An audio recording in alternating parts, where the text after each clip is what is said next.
Hello everybody, welcome back to our LITEC 2020. We are in the second session of the day today.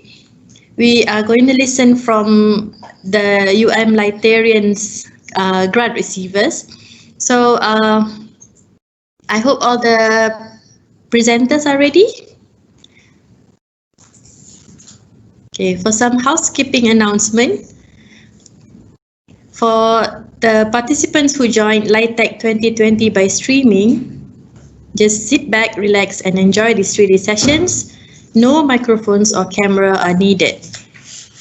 Also, no daily registration is required. However, if you can log in through your Microsoft Teams, login detail will be nice. Throughout the session, if you need to ask questions to our speakers or presenters, please do so by clicking Ask a Question box on the right side of your screen. Please also note that there are 5 to 10 seconds delay for your posted questions to reach us at the producer box. So if you find your questions are not up yet, allow us a few seconds to go through it, yeah? You may also would like to view each other's session after it ended through the same link given. So basically the link that you are using to log in right now will be the same link that you will be able to see the recorded session afterwards. And the links can be found in the LITEC website and through our program book. Okay.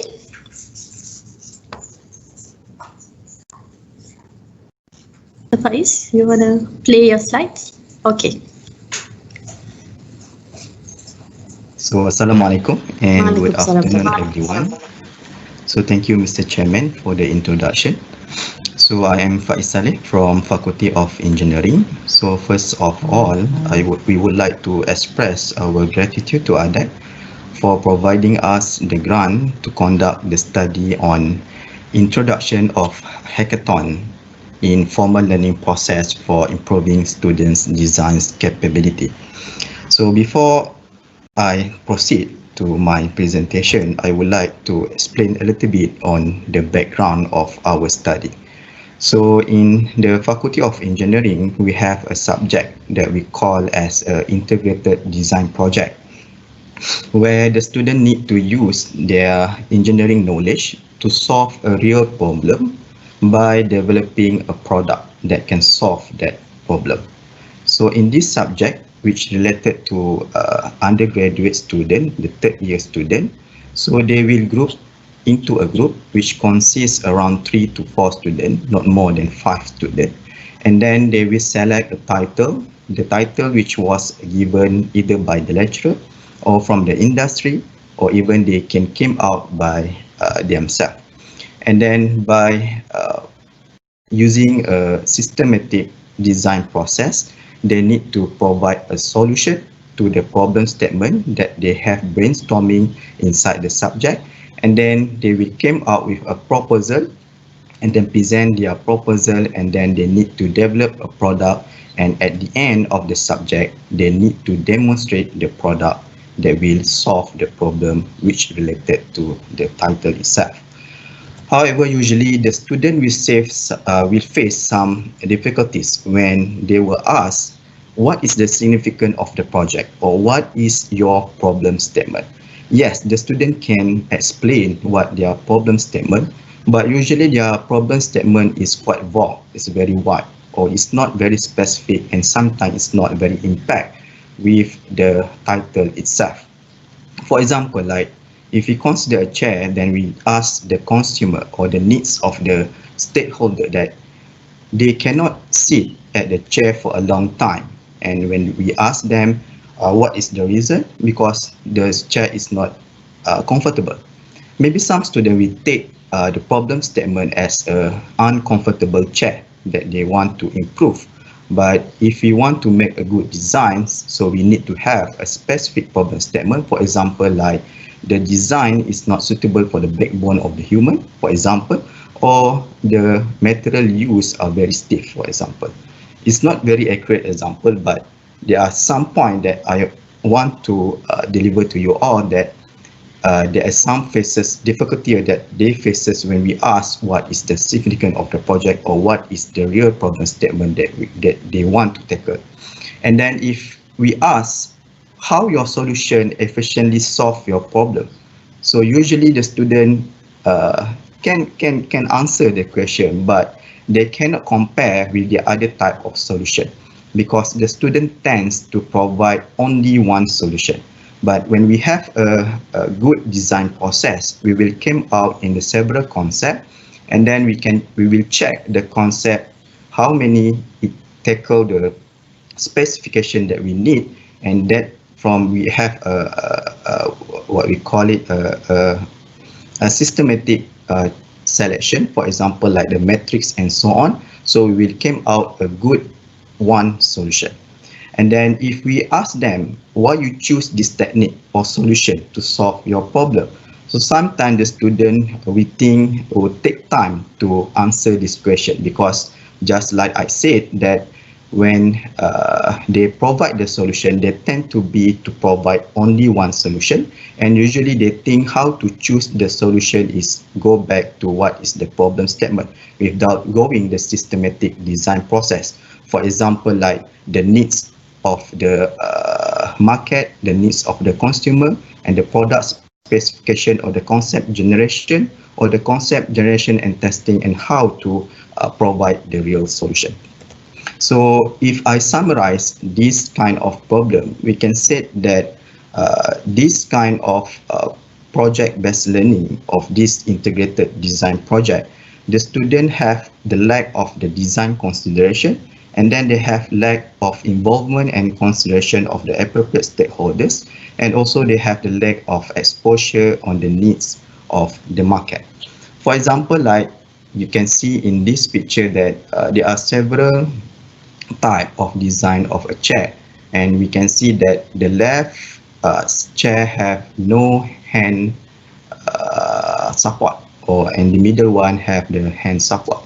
So we cannot say that in the middle one is the best solution for all time, but it depends on the market need and the target of the consumer that we want to tackle. For example, this chair might be suitable for the school children and so on, and this might be suitable for the business or the office use. So in order to tackle this kind of problem, we would like to introduce Hackathon in our integrated design project. So as you all know that the Hackathon is a popular industry practice in which it provides an efficient way for producing prototype from systematic conceptualized idea outside the project schedule. So usually for the hackathon, it will consist of brainstorming, pitching, time frame, competition, and interaction.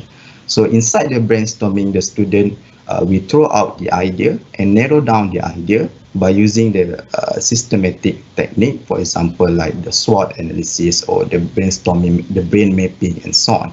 And then the pitching, usually we will call some expert in the field to criticize what is the solution for them to improve the solution that they have proposed. And in the short time frame, it also push the student to throw out the solution or to provide the solution more faster, and then they have get a wider overview. Because sometimes the student, when we teach by time for a long time, they happen to forget what, or they happen to not to see in the big picture. So in the hackathon, when the short time frame, they will see on the overall picture, and then they can understand more what they need to do. And then we make it in terms of the competition to push the interest of the students, and then we also promote the interaction between the industrial expert and some relevant stakeholders.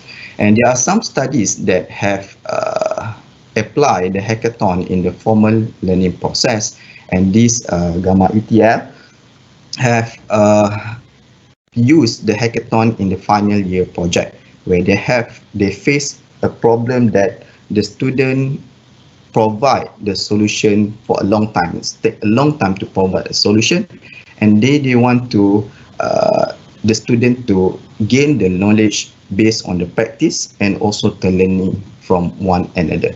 So what they have found that the strict time of the hackathon will speed the process or to help them to narrow down the idea, to find the solution. And they have also found that when they do this, not all the group will correctly apply the design technique or design process, but it helped in the some sort of extent. So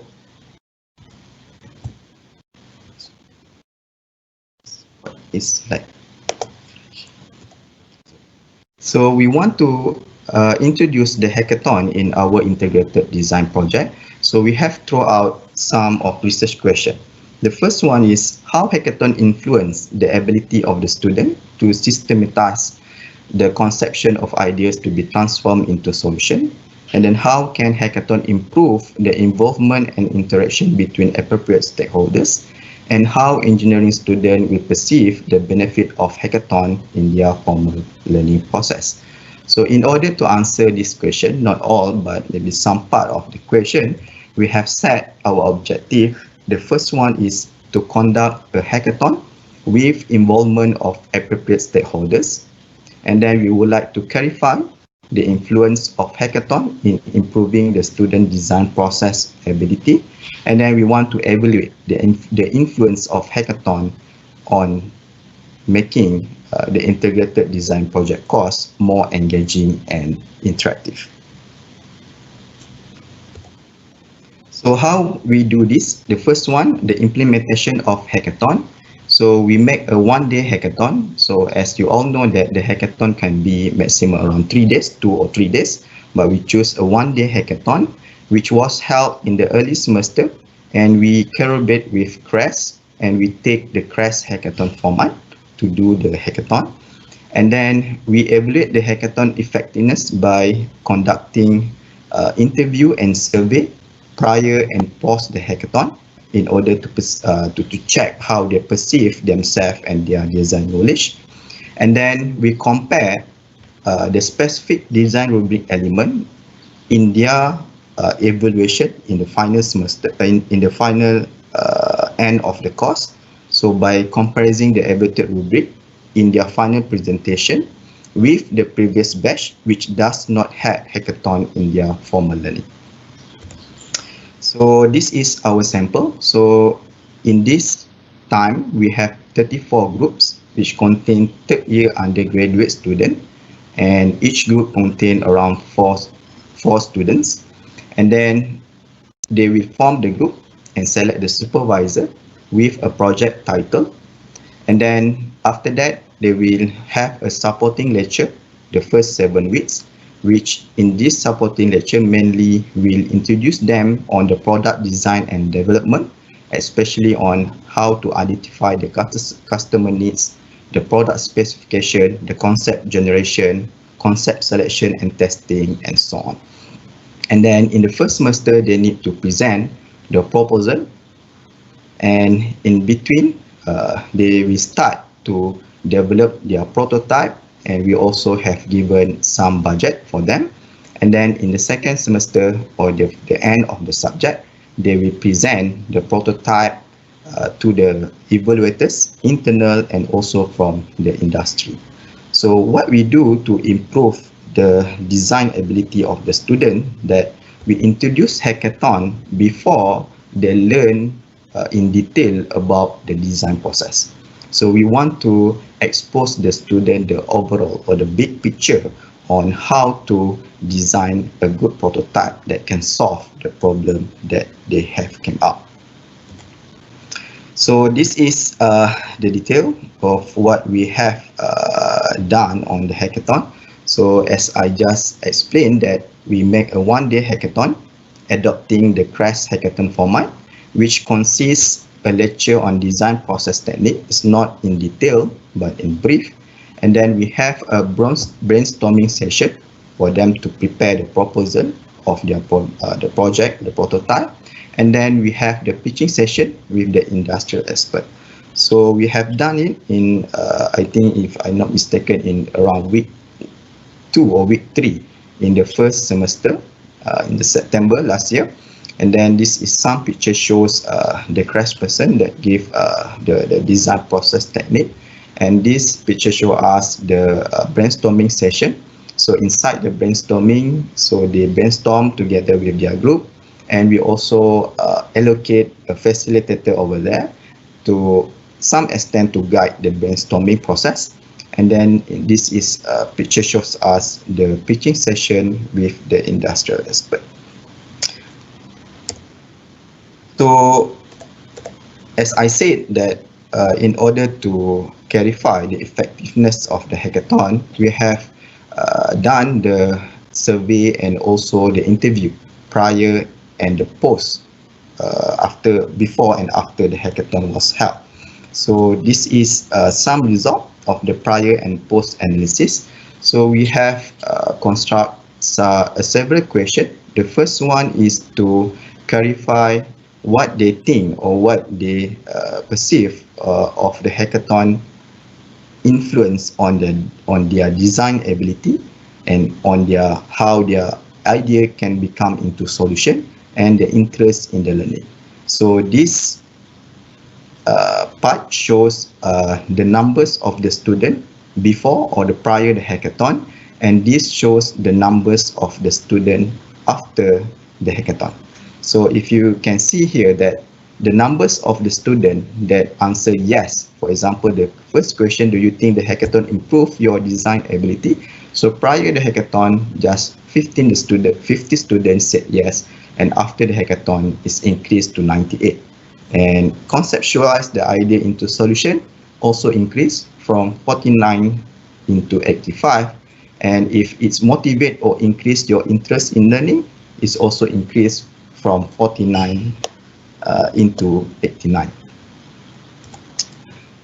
So this is the set of questions that we want to see the influence of the hackathon in general, or in if we see on more detail on the interview, especially on the design ability, we can see that the student answer that they can consolidate their ideas, and then they can have a multiple idea, and then they can have the real objective.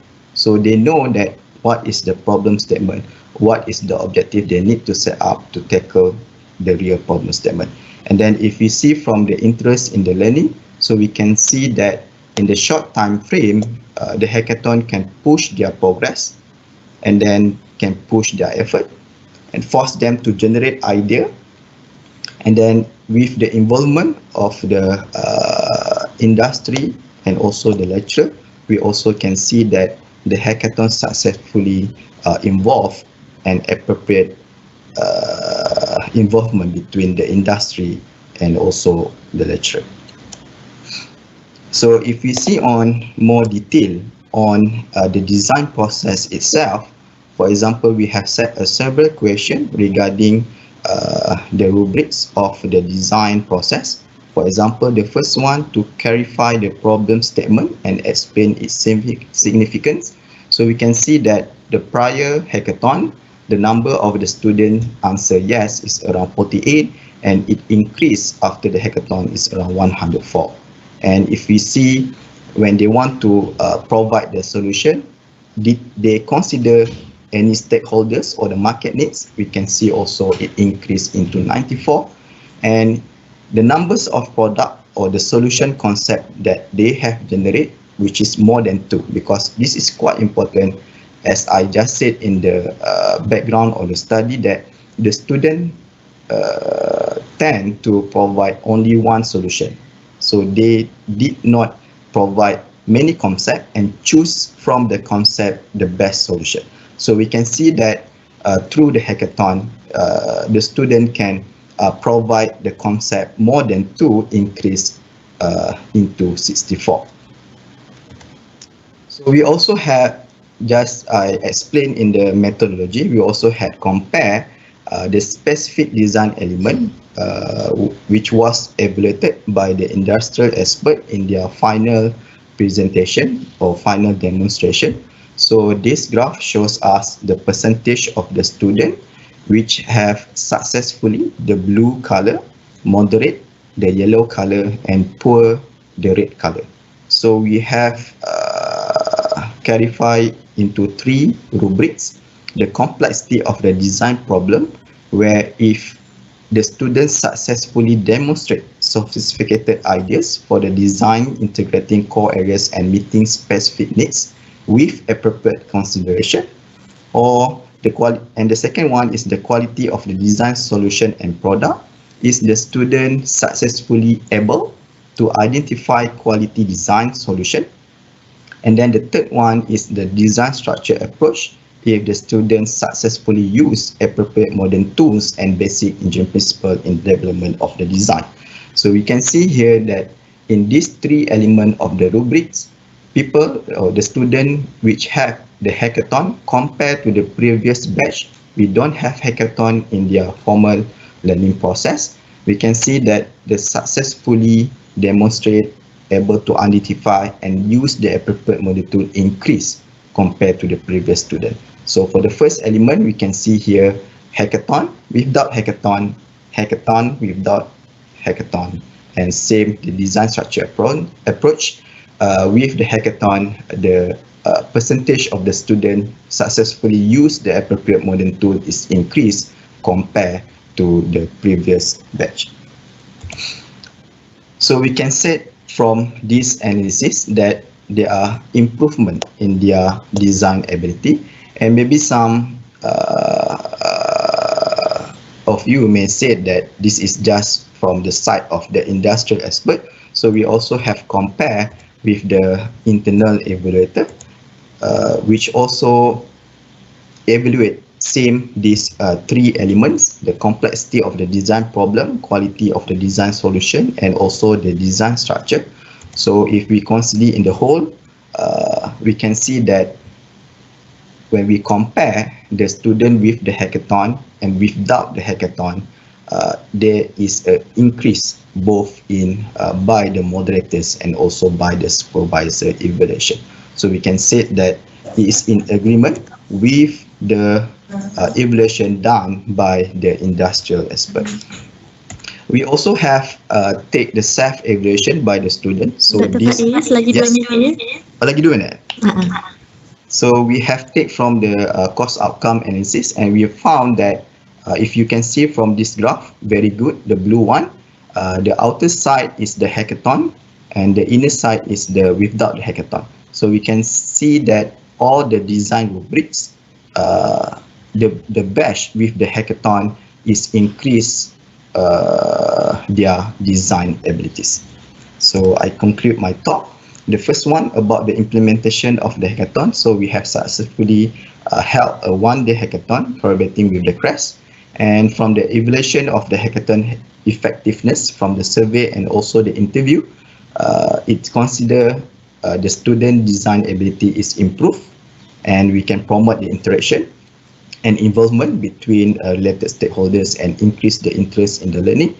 And with the comparison of the specific rubrics element from the evaluation by internal, external, and also the student themselves, we can conclude that the student abilities in design the solution are improved. So that's all. Thank you very much. Thank you. Thank you very much, Dr. Faiz. Thank you. I'm happy to be a fellow engineering faculty colleague listening from you about IDP. Yeah. Yes. Just one quick question before we proceed to the next presenter. Would the same outcome you think can be achieved if the students go through IDP but without the hackathon? Do you think, or maybe based on previous semesters? Yes. By comparison between the previous semester, we can see that by introducing the hackathon, there is improvement. If you don't put the hackathon, I think we cannot improve how the student do the design process to provide the solution. And then as a future work, we want to check either the hackathon itself or the brainstorming process that contribute into the improvement. So that's why in the next year, we want to introduce brainstorming, just the brainstorming session to the student. And then we want to compare with this year where we will introduce the hackathon to check if the brainstorming session or the hackathon itself, which really improve the student design's capability. Okay, thank you very much. Okay, thank you very if much. you have if any of the other presenters have any other questions, you're more than welcome to put it in the. Oh, we do have one new question. Hang on, Dr. Faiz. We do have one question. Well, good effort to improve students' design ability and involvement. It's not really a question though. Yeah, so it's a comment. It's a comment. Okay, thank you very So much. thank you so much. Thank you very much. With that, I will move on to the next presenter. Okay, thank you, Dr. Faiz. Just hang around in case we will have any questions at the end of this session, together with the rest of the presenters. Okay. Our next presenter is Dr. Nur Azlida, B16, a case-based method as a personalized learning experience in e-professionalism and ethics among dental students in University of Malaya. Dr. Azlida, floor is yours. Just checking whether can you see my slide? I can hear you, but I can't see your slide yet. Okay. I dah share dah with right.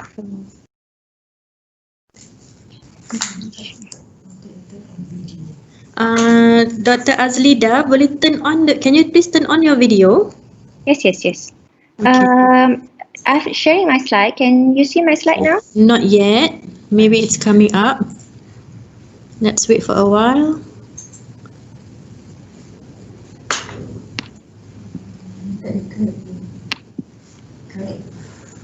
I just close it. Try again. Okay. Cuba try again, share. Okay, kita dah nampak sekarang. Alright, so can you all hear me? Just a sound check. Yes, we can hear you. Alright, okay. So Okay. I start, yeah? Alright. So Assalamualaikum and a very good afternoon. I'm Nur Azlida Mohd Nor from Faculty of Dentistry, representing my team, Dr. Yasmin and Dr. Marhaslinda, to share our findings on a case-based method as a personalized learning experience in e-professionalism and ethics among dental students in University of Malaya. So as an introduction, we know that the digital technology has impact on training of healthcare professionals, in particular of the use of social media. I think on the positive notes, we know social media have their positive impact in terms of promoting health and improving access to services for patients. But however, we know it can also pose potential threats to the professionalism, because we know that this platform often include sharing personal information, uploading photos, testimonials and comments which can be associated with ethical issues such as lack of patient consent, confidentiality or inappropriate service advertising. So in recent years, there's a movement towards enhancing e-professionalism in dental education. So in terms of definition, e-professionalism can be defined as behavior related to professional standards and ethics when using electronic communications. Right, so this is examples of positive behavior engaging patients and community using social media. We can see recently in the newspaper articles, and this another examples of a real medical legal cases that's been this candidate has been sued last year, which actually unfortunately this candidate is actually our previous students. It's happened just after she graduated. She actually putting negative comments about another dentist, and then it's actually against our code of professional conduct, whereby we have a domain on upholding colleagues' professional image, right? So with this increasing concerns about medical legal cases related to social media, so we at the faculty are looking back into what is the problem with our existing approach in teaching ethics and professionalism. So when there's a team of expert group to discuss on this issue, then we realized that our teaching and learning is only involved year 4 and year 5 and basically purely lecture based. And we realized there's a lack of focus on e-professionalism. And we also receive feedback, not just from the lecturers, but also from our nurses who are in the clinics that observe students have a lack of understanding between boundaries of social media use in their personal life, as well as professional practice among our students. Because, there are tendency of tend to upload patient photos, records, and so on.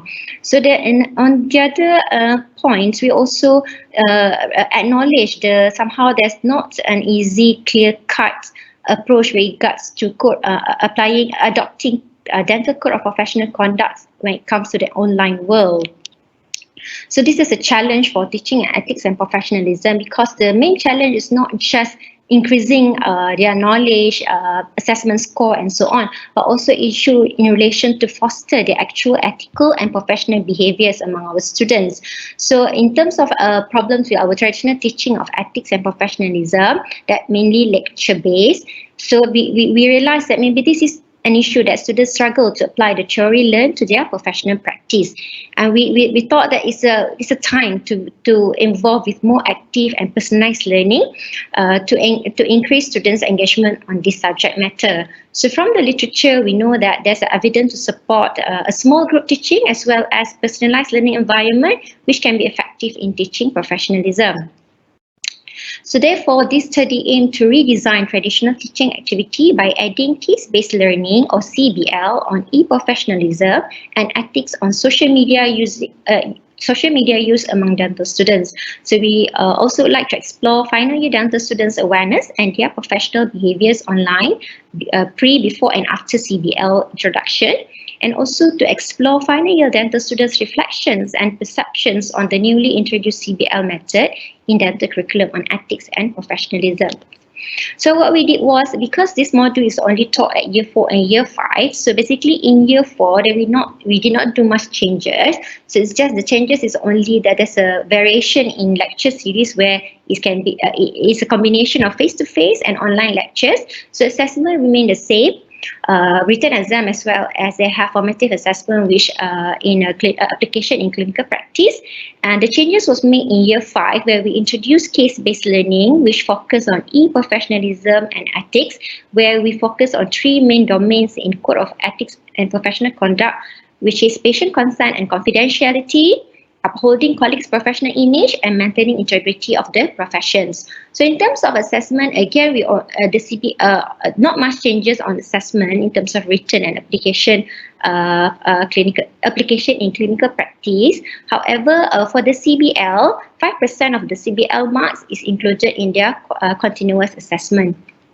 So what is CBL? So actually there's no consensus definition on CBL, but in a simple term, usually is actually the use of real clinical cases to teach clinical students. So it's used in a lot of healthcare professional education.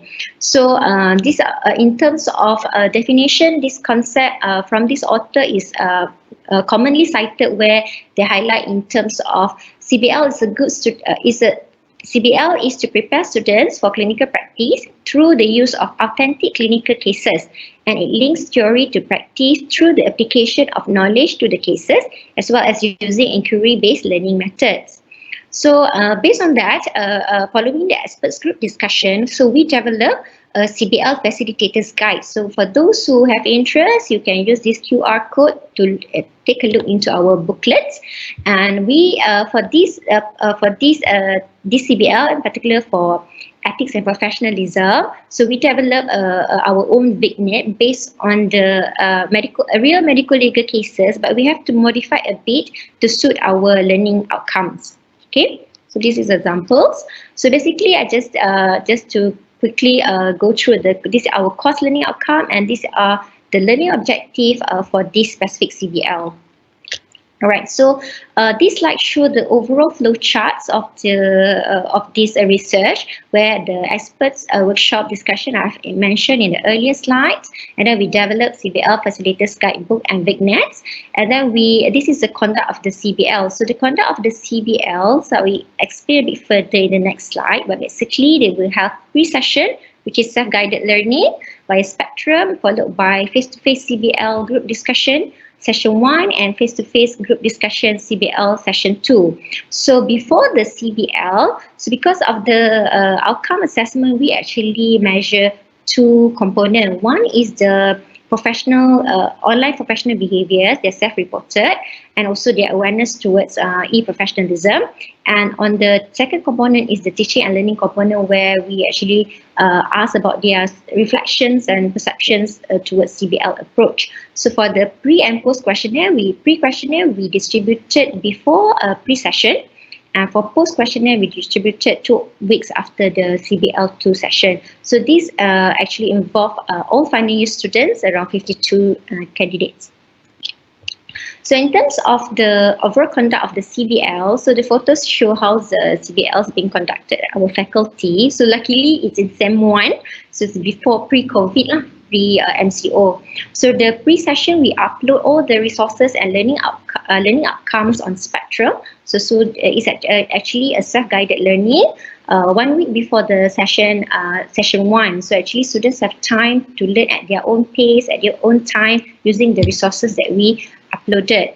So for session 1, it's a face-to-face session. We have 5 facilitators. So basically the 52 students, we break up into the 5 main groups. Within the main groups, they have the subgroups, so that 2 subgroups. So roughly around 5 to 6 students. So this is some example of the subgroups. So that we discuss the vignettes 1 to 3. So we have specific time for vignette 1, followed by vignette 2 and vignette 3. So at the end of the session, students will get personalized feedback from the facilitators. So in average around 2 minutes for each student. And they're also asked to prepare a real life scenarios, cases that they encounter online in relation to breach of code of professional conduct, and also to reflect on their own previous or any cases that are relevant to their their personal experience. Right. So in the Cbl2, there will be a short 20 minutes to just summarize what they have learned in session 1, and we are also giving time to them to reflect as a group among themselves, among peers, what is their own online professional behaviors, and also present samples of cases that they came across when they use the social media. So basically, many students actually admitted what they have done wrong, what they've seen, and also it's quite an engaging discussion. And we also prepare 1 more real cases to improve their understanding. And again, at the end of the session, there we have a personalized feedback at the end of the session, and also rubric for assessment. So this is an example of cases that students encounter, their personal encounter on social media, which is this one is Instagram. So they're shared during the second session. So again, there's a lot of issue in relation to putting comments, criticize other dentists. Yeah, so this is quite a number of cases that we see that students bring forward. So in terms of personalized learning elements in Cbl, so we know that the Cbl approach have these elements of personalized learning environment. However, in specific to this Cbl, so the personalized elements include individual paced learning, which is they can learn at their own time during the pre-session, and also is a student-centered approach.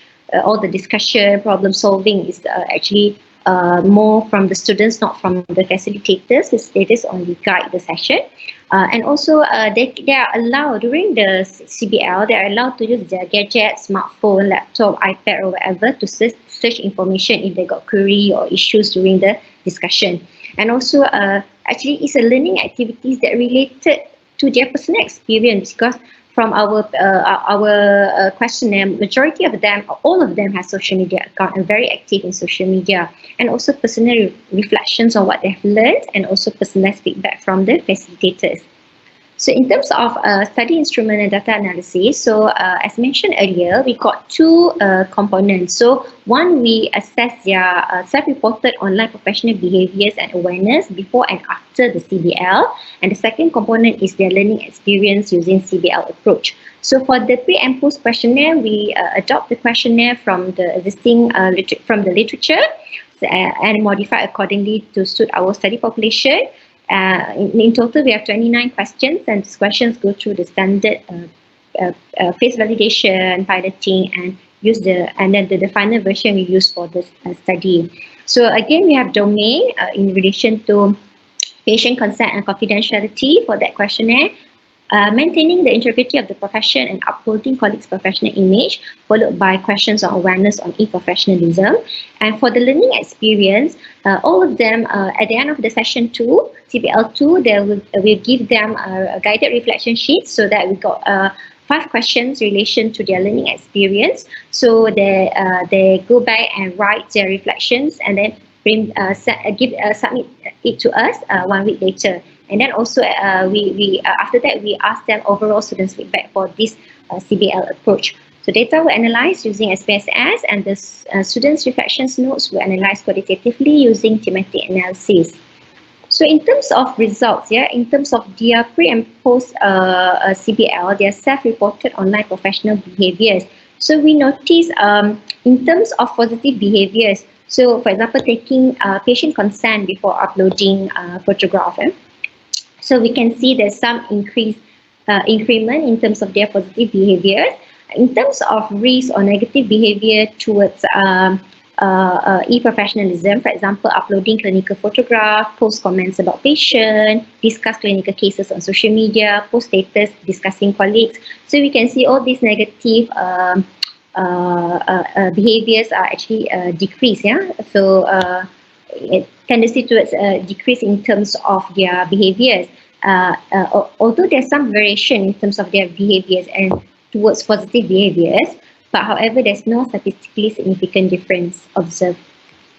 And in terms of awareness towards act or activity that could potentially breach the code of professional conduct, so we can see from the pre-survey, majority of students already have a positive behaviors or awareness about these issues, but we can see further increase in terms of their awareness after the CBL. And in terms of statistically significant difference, only 3 items actually associated significantly, which is in relation to post or upload about anonymous dental procedures, and post or upload photos of yourself at work, as well as post or upload status discussing colleagues.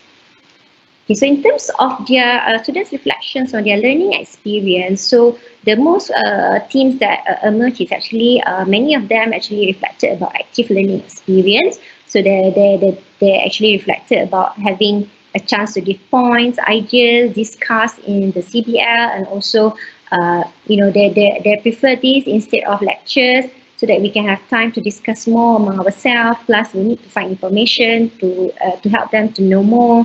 And also in terms of, again, we notice themes in relation to increased awareness and understanding. So many of them actually reflected even what they have done in the past. So for example, I think I had always shared something bad I did to patient and post it online, which actually made people have bad perceptions on me. After this, I would think twice before posting.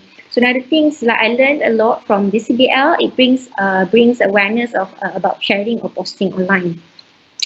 So in terms of their reflections in relation to CBL as a personalized learning experience, the most common themes that emerge is actually relatable learning experience. So many students actually reflected that they learn a lot because they can relate the scenario to what they have been through, because they are a social media user.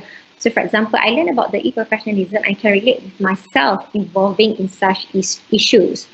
And I find that topic is interesting and very relevant with the current generation, because I think it suits them, this new generation. It helps the students to reflect on their own ethics and professionalism in using social media.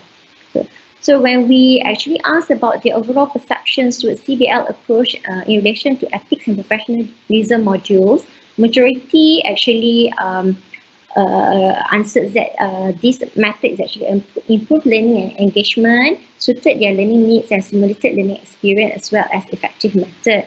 However, when we ask about their preference, for example, whether you like lectures only or CBL only, actually majority of them wanted to have a combination of approach. Yeah, so they don't want just to have lecture or just to have CBL. So they prefer a combination of activities, interchange learning. So in terms of impact, so from this finding, actually it's have impact in terms of student learning experience in relation to professionalism and ethics module.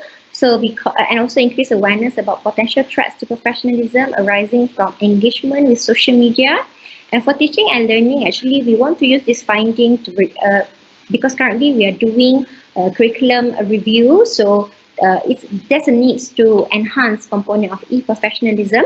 And also this finding is actually provide an insight where the students can really translate and apply the theoretical knowledge that learned in class into practice. So as a conclusion, this CBL method is a shift from pure lecture environment to active learning that requires participation from students as they are dealing or discussing real-life scenario. And higher proportion of students reported positive professional behaviors online after the CBL. However, the difference was not significant. And students also reported increased awareness on e-professionalism and ethical issue after the CBL. However, only 3 items were statistically significant.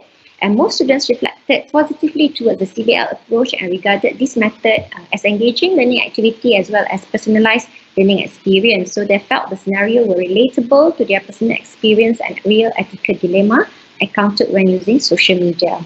So with that, I thank you.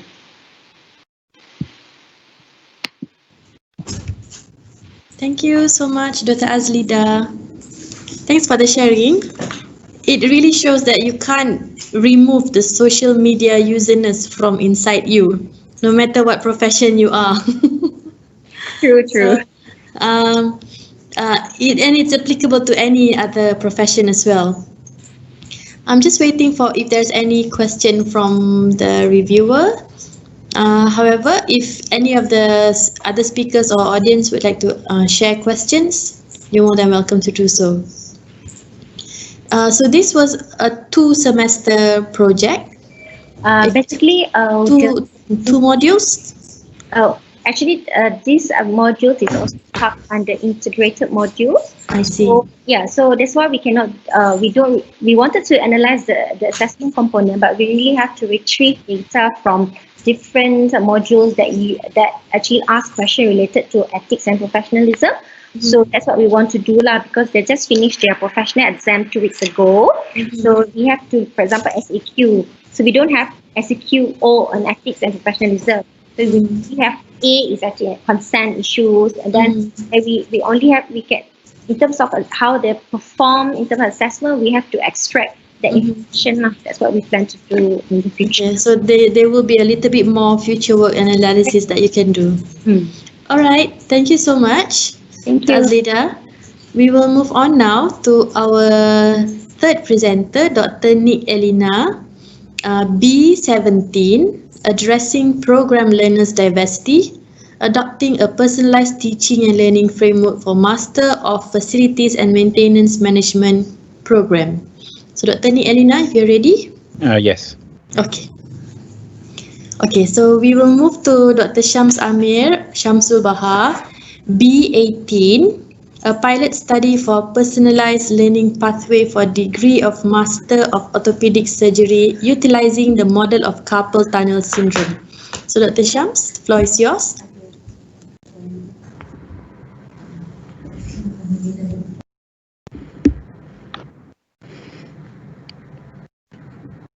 Okay, just to check, can you hear me? Nice and clear. How about my slide? Yes, we can see your slide. Okay, so thank you to the chairperson, Dr. Azhar. I'll be presenting a pilot study for personalized learning pathway for the degree of Master of Orthopedic Surgery utilizing the model of Carpal Tunnel syndrome. I'm from the Department of Orthopedic Surgery, Faculty of Medicine. So I would like to acknowledge EDAC for the LITEC grant that has funded this project. So an introduction, my study is actually looking at our postgraduate trainees, which a bit of background to them, they are medical officers having worked for about 1 to 2 years prior to joining training. Upon joining training, they will be in a 4-year structured training program. So this training program has a curriculum handbook. However, there are quite a number of limitations in the curriculum. At the moment, there is a national curriculum being developed. So they will come to me for about 3 months during their rotation, and they will come to my unit. So just to put things into perspective, so these are medical officers who are in training to become orthopedic surgeons. So postgraduate medical training has traditionally been something of an apprenticeship in which trainees or students' knowledge are expected to increase with time. So it means they need more time to get more knowledge. And then the evaluation of their knowledge is recorded in a logbook. However, there is a lot of limitation with this traditional technique because the method of assessment can be extremely subjective depending on individual assessors. And then the assessors may be asking random questions or detailed questioning depending on different assessors. So this makes the assessment very subjective, and there's no detailed assessment of each component of a disease or condition, and there is no feedback mechanism in place. So feedback only occurs sporadically if it does occur. So I have chosen the model of carpal tunnel syndrome because this is a very common condition.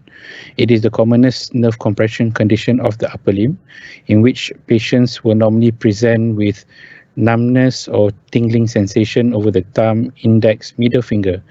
And this is due to compression of the median nerve, which is this yellow thing here. This yellow thing here is the median nerve. And the carpal tunnel is actually the area beneath this white color sheath, which is called the retinaculum, which in carpal tunnel release surgery, this white sheath is cut. So this condition is easily recognized and diagnosed, even by junior doctors. And the surgery is commonly performed by the medical officers or trainees, even prior to joining training. And this means that they are expected to have some amount of knowledge on carpal tunnel syndrome. So normally one would expect if a doctor were to perform surgery or treat you that the knowledge would be very good. But I shall show you later in this study. So the problem statement, orthopedic postgraduate trainees are expected to have adequate knowledge of carpal tunnel syndrome as a disease, management and surgical skills. However, the assessment of knowledge and skill is inadequately addressed, and the current methods of teaching does not identify if learning has occurred upon completion of rotation.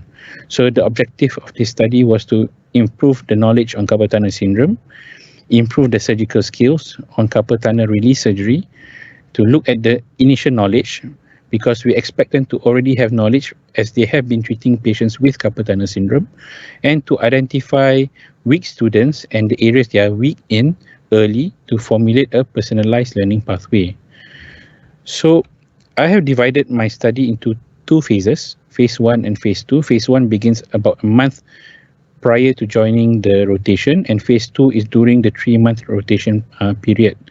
So during phase 1, each student will need to answer 2 different quizzes, one looking at basic knowledge and another one looking at management knowledge. And in phase 2, they will be assessed on their surgical skills. PBA is a procedural based assessment. So again, in phase 1, the student will need to take the first quiz. If the student pass, can immediately proceed to quiz number 2. If again pass on the first attempt, will go straight to the phase 2 when upon joining the rotation. However, if the student fails, the student will need to repeat the assessment, and if pass, can proceed. However, if fail, will need to repeat until the student passes the quiz. So the quiz is actually the same question repeated the passing mark is 80%. So this is because for a doctor to be able to manage the patient well, it is expected to have adequate knowledge and adequate skill. So in phase 1, the quiz number 1 and 2, there are a total of 20 questions for each quiz.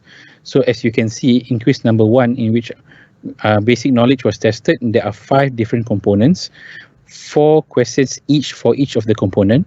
And in quiz 2, there were 5 different components. However, there is a slight discrepancy of the number of questions for each component due to the importance of the topics covered.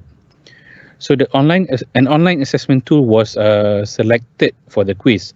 So I have chosen Quiz Is because the student can access this via mobile.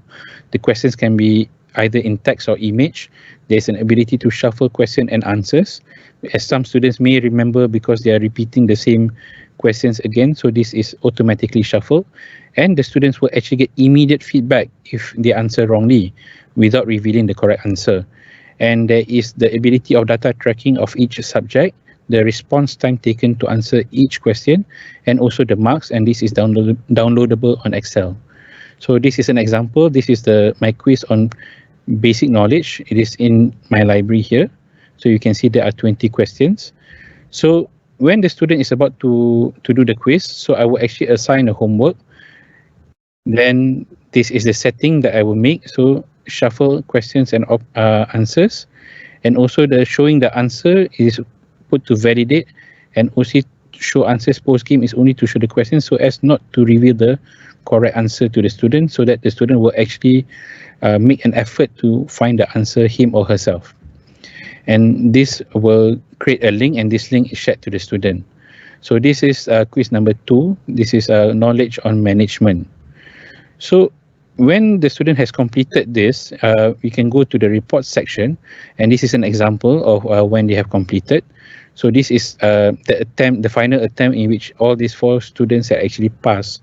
So when I click here, you can download, and upon downloading, this is one of the Excel sheet that I get, and also this is the other Excel sheet. As you can see, this student had answered 100% correct.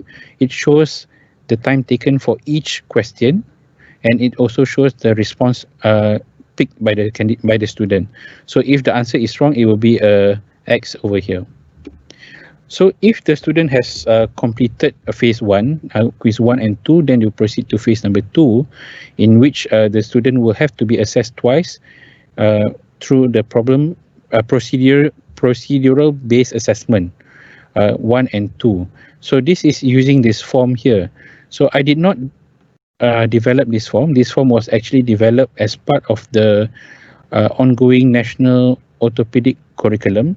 So this form was developed by the committee. So this is actually a pilot to test whether this form can actually be used in actual practice and whether it works or not. So in this form, there are 6 different categories that is looked into, and each category is given a score of 1 to 5, in which 3, 4, and 5 is satisfactory. 1 and 2 means development required, or in another word, it means unsatisfactory, and each part is scored by the assessor of the student. Here you see the global summary. So there are 2 components here. One is the part where the students are scored, and also a global summary. So the global summary is the part that actually says whether the student is capable or not, and this is actually independent of the scoring prior. So recap: in phase 1, quiz 1 and quiz 2.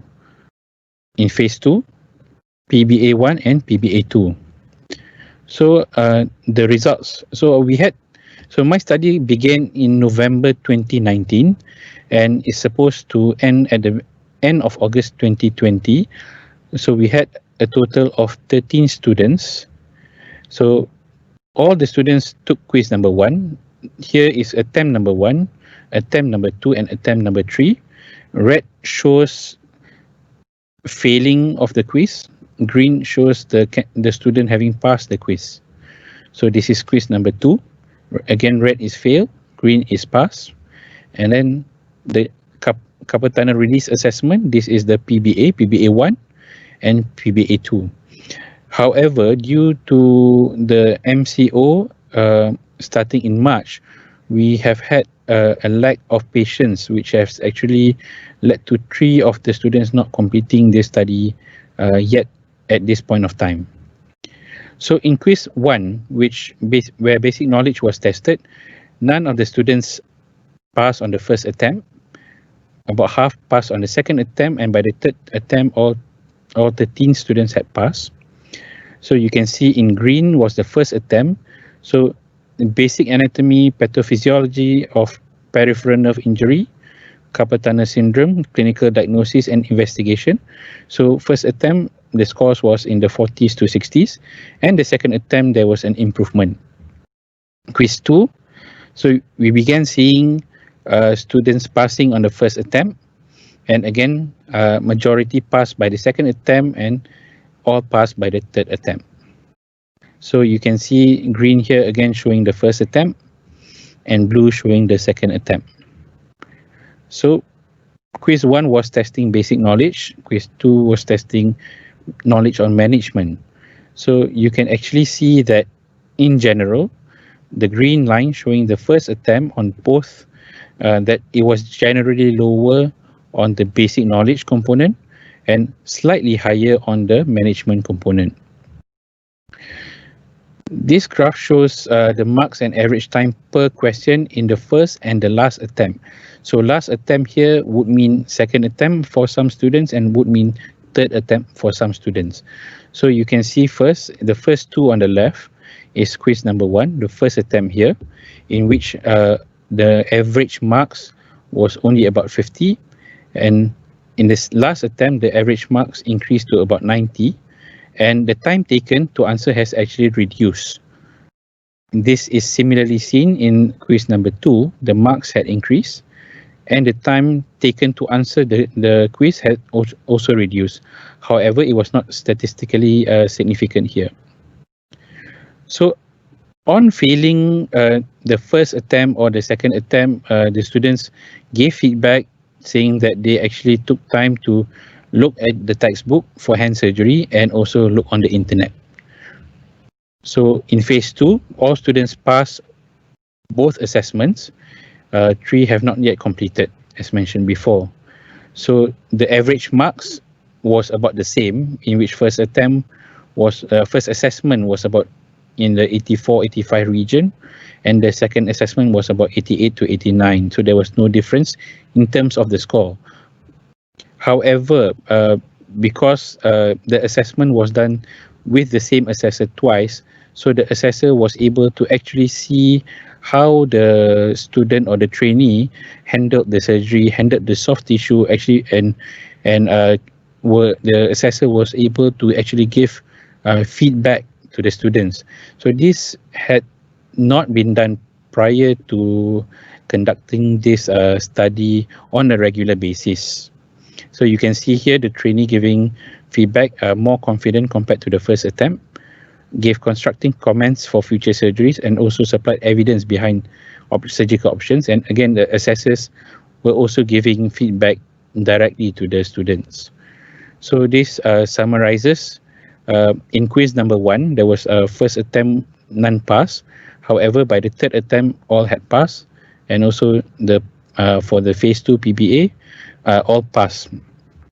So for the discussion, you can see that there was actually poor initial knowledge, in which all the students failed attempt number 1 in quiz number 1.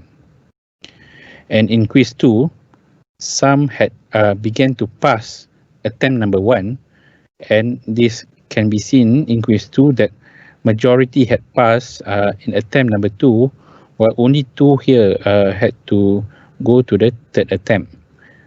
And then towards the end of the study, the number of attempts to complete both the quiz had actually reduced.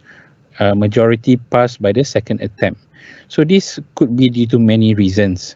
One could be due to the fact that the earlier students might have shared the answers, the questions, and also the answers to the students taking the quiz later, and also, or maybe the students themselves had gotten used and understood what was actually being done, and they made an effort to study prior to taking the quiz. So here the green bar shows that there is generally poor knowledge in all the different components of the basic knowledge. And in quiz 2, the green bar shows that their knowledge on management was better. So again, this is not very surprising because they would have managed patients with this particular problem prior to joining training. But we have managed to correct this problem here in their knowledge by the time they took the last attempt. So could this be a way to continue to develop a personalized learning pathway in our training program? I think, yeah, it's a good idea, and I think it's very useful. It shows that background knowledge of our trainees, students, are almost similar, and the results is useful, and I think it can be used in different aspects and different components of our training as well. So students were able to perform the surgery as expected, only that we gave feedback to improve their technique. So there were quite a number of limitations because the same questions were used. So this was online, so they could have shared this with their junior colleagues. They may also have searched for answers during the quiz, and there was a small sample size. So in conclusion, although the initial knowledge is poor, but it improved. The students' surgical skills on carpal tunnel release had improved by the end of the study, and the students knew their weak points and were able to formulate their own learning pathway. Thank you. Thank you, Dr. Shams. Very nice sharing. I wonder if this is your first time giving feedback on the assessment part of the practical part? Prior to this, we did have an assessment and we have give feedback before, but this actually makes it more objective because we are actually using a formal form in which on the form we actually get the student, the trainee, to actually see their marks and also give feedback to us. So prior to this, it was just verbal feedback, and even if there was any record somewhere, we don't really share it with the student. So I think it's really good in adult learning, and it really and the students give also good feedback that they actually know where they are not really very good at. And did you find it a lot of work added on the facilitator side or the assessor side when you have this? How much more work did you feel that you had to do as the lecturer or the? It was a bit more work actually, because we actually had to set aside time. So I would say maybe an extra 1 to 2 hours in which we'll probably be doing something else, because normally we would be, and the problem is sometimes the student will need to arrange for the patient and for us to be free as well. So there are times when the student has made the arrangement, so we have set our time aside, and suddenly some unfortunate thing happened, like the patient does not turn up or other things, so it has to be postponed. And it was a bit difficult at the initial part to develop the quiz, so that actually took some effort. Yeah, but it's really worth effort, I must say. The feedback and the presence of the supervisor. Yeah, and I think I hope the candidates actually improve so that actually our patients will get better care. Yeah, I'm sure they appreciate the effort that you guys put in as well. Oh, I have one comment from our audience. Can share how to set the background of the presenter. Looks great. I actually share the same the same comment as well. Well, I think you have to if you're using version and you need to then you show background effects, so then you can blur it. Okay, so something new, like something like this. I learned this from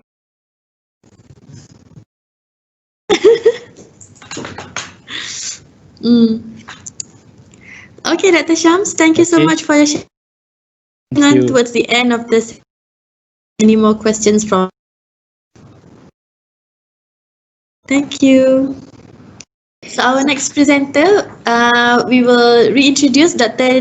Elyna, B17, Addressing Program Learners Diversity, Adopting a Personalized Teaching and Learning Framework for Master of Facilities and Maintenance Management Program. Dr. Elyna, floor is yours. Right, thank you very much. Sorry about the earlier mishap, right? So, gonna start sharing the document now. Okay.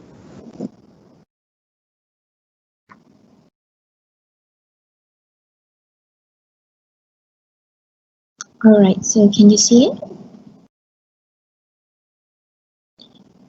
I can see it now.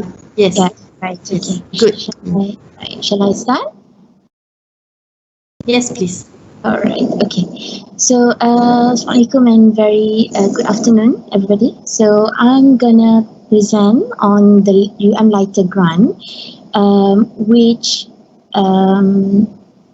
I and the department members actually applied for our postgraduate program. Okay, so the title of the program or the research grant is actually Addressing Program Learners Diversity, Adopting a Personalized Teaching and Learning Framework for MFM, in short for Master of Facilities and Maintenance Management Program. So I have 4 other project members as listed on the screen. Okay, so gonna start with introduction. So as we understand now that the convergence of growing classroom diversity and also job demand in the market actually call for the need to personalize the learning experience for the students. In the present time, personal learning environments are normally understood as the combination of several technological tools, which actually aims to promote the self-regulation and also collaborative and cooperative learning among the students. DACET 2010 actually emphasized that the fundamental part of personalized learning is basically centered on needs, aptitudes, and also interests of the learners. Fraser also believed that personalized learning strategies actually covers on the knowledge, skills, and also attitudes, and all this can actually empower the learner to take charge of their learning within the next generation. Right. So digital technology is actually claimed when coupled with learner-centered instruction can actually improve the learning experience of the learners. So digital technology approach that we actually emphasize here would be on optimizing the usage of Spectrum and also other tools that the master student can actually use in their studies, especially for research projects as well. So there's also intervention in teaching and learning. So what we are trying to actually do is creating a framework, which is actually in a way of creating an intervention. So we believe that we can actually utilize the advancements of digital learning and also focus on the course delivery to suit the learner's aptitude and also diversity. The intervention in teaching and learning in general can actually also change the direction course of a teaching program, where it helps to improve the learning outcomes. Because we understand that it's a normal practice for us to actually revise our curriculum structure once in every 2 to 5 years, for example. So having an intervention in place would actually help us to justify any changes or any further recommendation that is actually needed. Intervention as well would actually help to increase the students' performance. The diverse learners is also one of the focus of this grant, whereas we are trying to address the diverse learners. And we believe that communication and collaboration is very essential. Learners in general normally have different levels of motivation, attitude about teaching and learning, and also different responses to specific classroom environment and also instructional practices. So by having a personalized learning approach, it actually helps us to identify certain attitudes and motivation that they require or needs. Okay, so in addressing the diverse learners as well, it is undeniably true that the role of instructors is very important if instructors make effort to actually make assessment to the diversity of learners profile, we can actually address the diverse learners' needs. So the problem statement that actually led to this grant. So based on the feedback from our external assessors report in 2019, there are two issues that are being highlighted. Number one is the supervision support.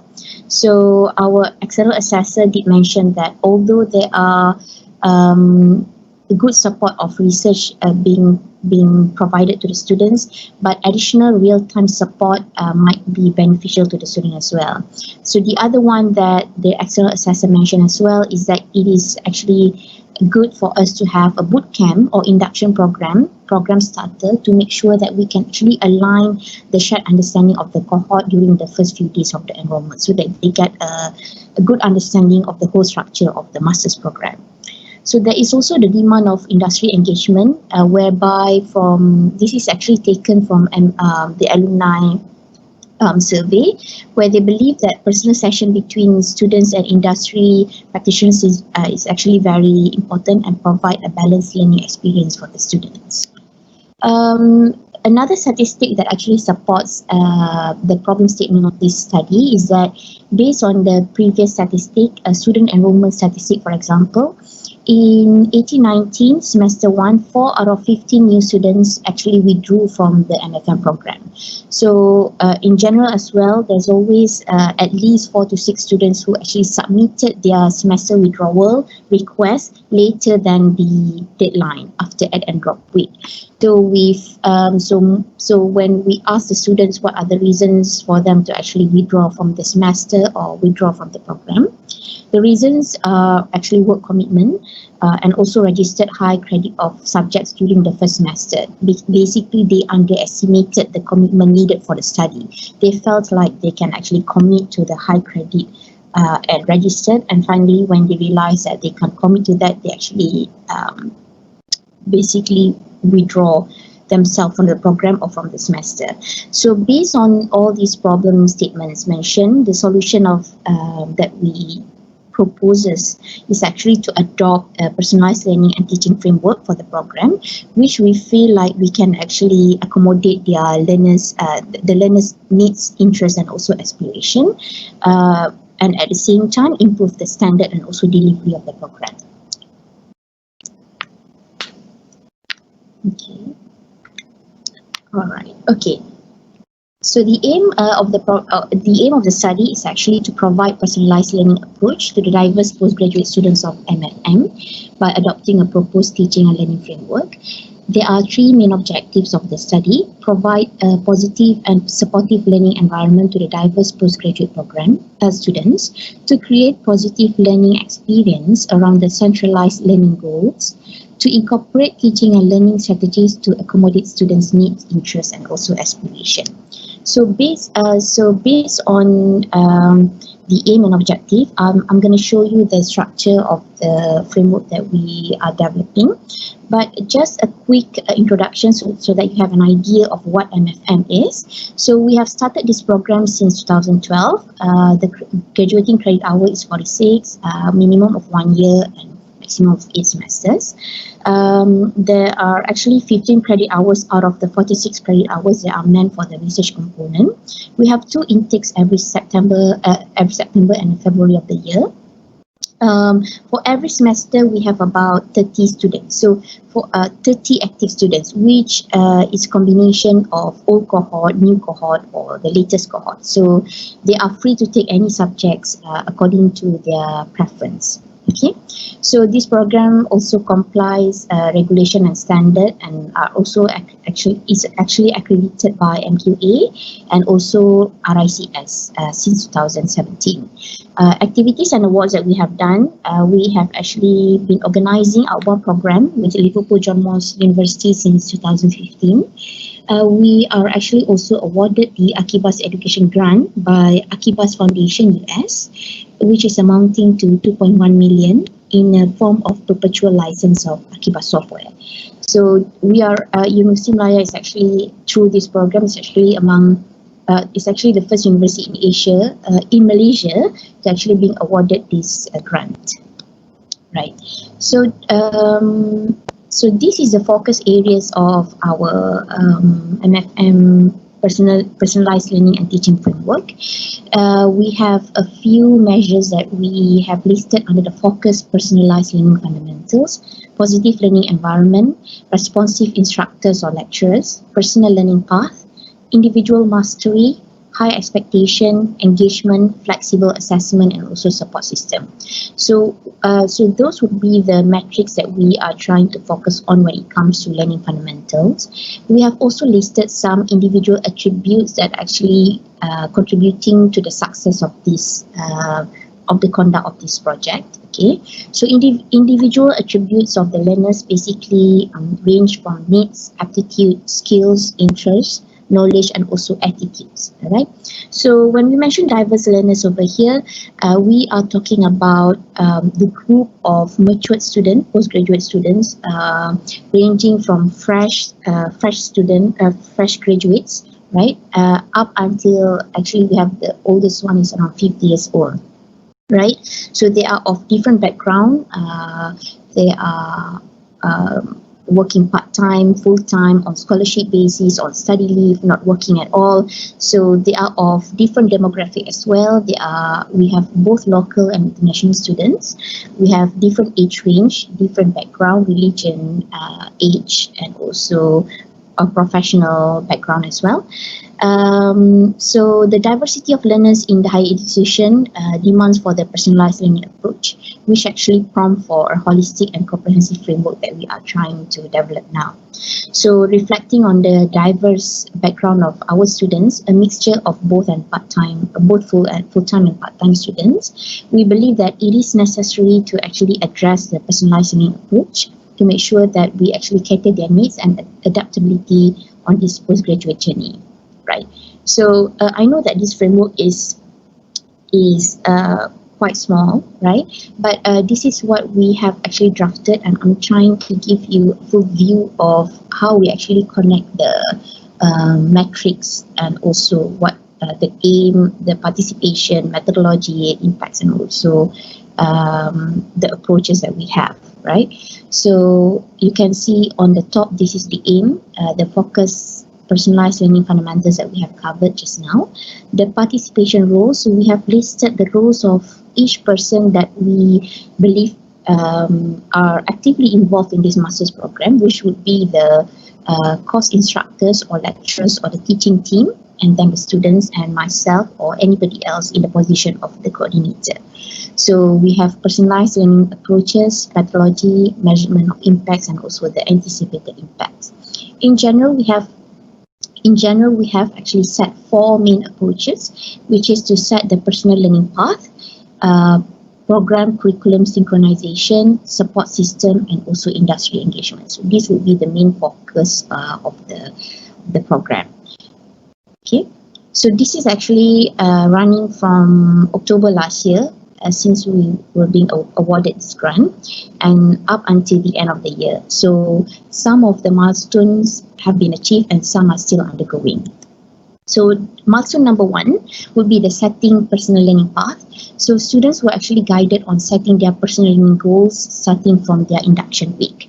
So previously we would have a casual discussion, and it's really up to them still on how many subjects that they want to register, as long as they need to be active for the semester, right?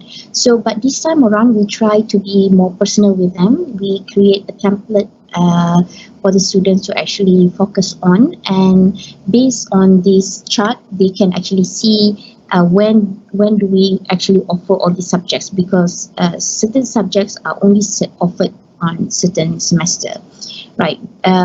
So we have started this, and this actually when we sat down with the students, we realized that this actually helped them tremendously. Maybe it can be seen just a piece of paper, but it's actually a template that we have actually designed. And whenever students want to register for the subjects, they can actually see when they are being offered clearly, okay, and which are the prerequisite and which are not the prerequisite. So they also need to highlight what is their estimated duration of the study period and what are their personal goals, right? So when after we have started this, we have found out that for semester 1, session 1920, which was the first time we started this, 0 students actually requested for late withdrawal. They are very much more firm with their registration and they have clear understanding of how they're gonna move forward for the next period of their study. Semester 2, session 1920, we have 2 students actually requested to defer semester, but it was all due to the MCO. In average, we have around 4 to 6 students who always requested for late withdrawal or subject drop. Sometimes, but again, although there are issues like financial issues or commitment, but undeniably there are cases where students just felt like they are overwhelmed with the subject. So we felt like by having a personal session with them, we actually at least help them to guide them accordingly. So milestone number 2 would be program curriculum synchronization. We have actually started the program starter as advised by our external assessor. So the program starter that we have done was a curriculum briefing where there was a coordinator and also teaching team of MFM together with the new students. So we try to brief the students on each of the subjects that are being offered. A simple synopsis, a brief synopsis, so that they get an idea of what this is about. Bear in mind that we are dealing with students who may have left university of their first degree 10 years ago. So they are pretty much clueless when it comes to subject registration and had no idea on what to expect when it comes to examination or 100% continuous assessment or 100% or 60% continuous assessment and 40% examination. So one-to-one guidance was actually conducted to actually assist students, and we are very happy because we found out that 100% of the new enrolled students actually completed their registration on time at that time. So this is something very good to the department because we get a good feedback from the student as well. The third milestone would be providing the research support, as being mentioned in the problem statement, where we actually conducted the FM research clinic. So we had the chance to actually conduct it once before the MCO, where we actually spent about 2.5 hours, 2.5 hours at the faculty. For any semester, again, we have around approximately 30 students that are active. So 30 students, maybe some of them are sitting for the research method and some of them are sitting for research project, or maybe some of them are not taking any research subjects for the semester. So we have about 16 participants, and I think it was a good number considering that most of them are actually working students. Okay, so during this session, we actually conducted a lecture series, a short lecture series, and we share some tips and the do and don'ts of the research. How can they start their research? How can they actually plan their strategic plan? And then identify their skills, and also what are the learning platforms that they have. For example, these students say there are still a few of them that are actually not aware that they can actually use the storage on 365, for example.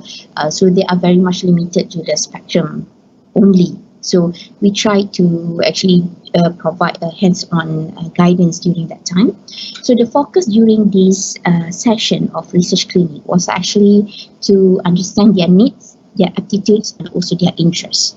Okay, so at the end of the lecture series, we actually have a sharing session where we gather the feedback and we try to understand their issues and challenges, their strength, and also the areas that they would like to improve. Right? So, and then we wrap it up with some overall feedback of the session. So these are the findings that we actually got from the student. So when being asked on the issues and challenges faced in conducting research, we have managed to actually categorize the issues and challenges into 2 main categories. So number 1 is personal. So these are the issues being listed by them. So time management, 4 of the students actually listed time management. It's an open-ended, and no metrics or measures are being listed. They are free to do that. They are actually being asked to put a post-it note on the wall stating the issues and challenges and any other points. So time management, time constraint and other commitment, procrastination and also cultural adoption. So cultural adoption is actually one very interesting issue that is being highlighted, because again we have a mixture of local and also international students. So one particular candidate or student actually highlighted on cultural adoption, where the student felt like there's a barrier when it comes to research conduct, where the student faced difficulties in getting access, communicating with the local authorities as well. So this is very interesting and actually very personal, and actually one of the metrics being highlighted in the personalized learning. Research issues and challenges, research design, identifying research topic, lack of idea or direction. Preparedness, research writing skill, inconsistency, lack of knowledge in research, setting or work within research boundaries. Data acquisition and management, some issues and challenges highlighted are to actually get the data, accessibility of data. Classified data management, how do they actually handle them? Sampling selection or determination can be quite tricky. High sampling population, especially if they target for a large group of participants for the study. They also highlighted 2 issues and challenges when it comes to supervision. Conflicting expectations. They felt like sometimes they don't really understand what is being expected of them, and maybe they also expect something else out of the supervisor, maybe more time as opposed to what supervisor can actually commit. Number of meetings, so quite a few of them actually agree that there's a lacking of frequency of supervision meeting with their supervisor. We also asked the students to actually list down their strength in terms of personal effectiveness. And lagi 2 minit ya. Okay, areas to improve on the skills and knowledge. So the strength goes from discipline, hardworking, time management, people skill, computer literate, IT savvy, language, problem solving skill, definite purpose, trying to find actually research direction, resourceful, independent, self-control, consistency and also self-driven. Whereas areas that they wish to improve are as follows: skills to work under pressure, problem solving skill, time management, motivation, recognizing interest, speed reading skills, research gap, finding topics, theoretical framework, literature review, writing skill, language tools, and also trying to work on the data and analysis part. So overall feedback of the study, we can see that in general they agree that the session actually helped to provide research guidance, assist them to prepare for research ideas and research project, help them to actually apply theory and practice, give good insight into the required research skills, and also address their personal skills and abilities that need to focus on. Some suggestions from the floor are to organize more literature review and research method classes, and also to provide guidance on giving good or relevant topics of the research at the beginning of the semester, and also assigning supervisor earlier on. So moving forward, as this research is still ongoing, we can have industry engagement for this semester, where we appoint industry practitioner as part of the FM teaching team. We also gonna have industry training of Akibas software by Microcorp. We also gonna have series of lecture and forums by industry practitioners in semester 1 2021. Program starter induction will be done in semester 2, upcoming one. Research clinic is also in semester 1. A curriculum workshop will also be done in semester 1. So conclusion from this study, we have actually found that findings actually showed us that students actually responded positively to the approaches being taken. Statistics also supported the viability and efficiency of methodologies and approaches that we have done. What we anticipate from the research is actually provide a positive and supportive learning environment, and try to actually increase their motivation and corresponding desire to remain competitive in the learning environment. So the proposed framework that we have actually created or proposed should be a good training ground for instructor or lecturers to engage with the learners, and it can actually be replicated with other academic programs. So we also focus on the curriculum refinement and at the same time trying to maintain the standards set by the professional bodies and accrediting bodies as well. So that is all, and thank you. Thank you, Dr. Elyna. Okay. Just one question, a quick question from me. Did you get the chance to test or gather the outcome or the feedback of the improvement of the program that you did with the students? We managed to do that for the FM research clinic. As for the induction, we're gonna do that for the upcoming semester because we're gonna do it twice. Yeah. Okay. So we will keep the other questions towards the end of the session, Dr. Nick. Okay, sure. Thank you so much for your sharing. We will now invite our next presenter.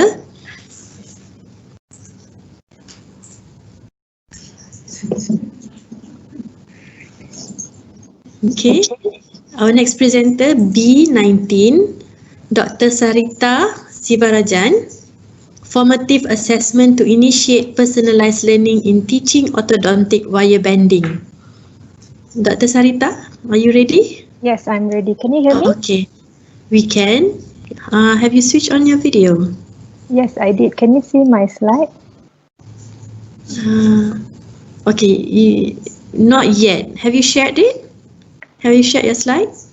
Yes, I did. Okay, we can see it now. All right. Okay, good. You may start. Thank you. Right. Thank you, Chairperson. A very good evening to honorable judges and all the audience. I am Dr. Saritha Sivarajan, and today I would like to share my team's research entitled Formative Assessment to Initiate Personalized Learning in Teaching Orthodontic Wire Bending. These are my team members, and I would like to acknowledge the entire Department of Orthodontic from Faculty of Dentistry, as all the 11 orthodontists was involved in this research as we did it as our department project. This is the outline of my presentation for today. Ladies and gentlemen, in some dental school, undergraduate students are taught wire bending to train their manual dexterity. Traditionally, live video demonstration was used as the sole teaching method. Until recently, either live video demonstration or flipped classroom teaching are being employed. According to Parker et al. 1999, live demonstration method can increase students' confidence, improve communication skill, and provide better understanding as compared to didactic teaching. However, it has also been associated with factors that reduce teaching effectiveness, such as restricted view, limited repeatability, and burden of manpower. Flipped classroom provides a flexible platform for self-paced learning, which helps the students to improve their learning interests. Thus, it enhances personalized learning by allowing students to access resources to learn at their own preferred pace, way, and also location. Meanwhile, continuous formative assessment can be used as a systematic approach for personalized learning. This allows monitoring of students' progress and enhances learning by enabling students to identify their strengths and weaknesses. It also enables the teachers to identify students who are struggling early in the course and thus addressing their learning need without a delay. Thus, the aim of this study was to evaluate the effect of live demonstration and flipped classroom teaching method, supplemented with continuous formative assessment on dental students' performance in bending 6 types of wire components for removable orthodontic appliances. We have 4 objectives for this study. Our first objective is to compare the students' orthodontic wire bending score between the live demonstration and also the flipped classroom teaching method. Second, we want to analyze the association of continuous formative assessment with orthodontic wire bending scores for the both cohort over a 6 wire bending exercises. Thirdly, we would like to investigate the frequency and also correlation of usage of online video demonstration with students' orthodontic wire bending score.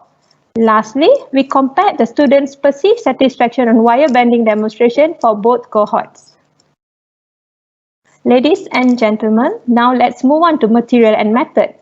This was a prospective study conducted at Faculty of Dentistry, University of Malaya, Malaysia from October 2019 to February 2020.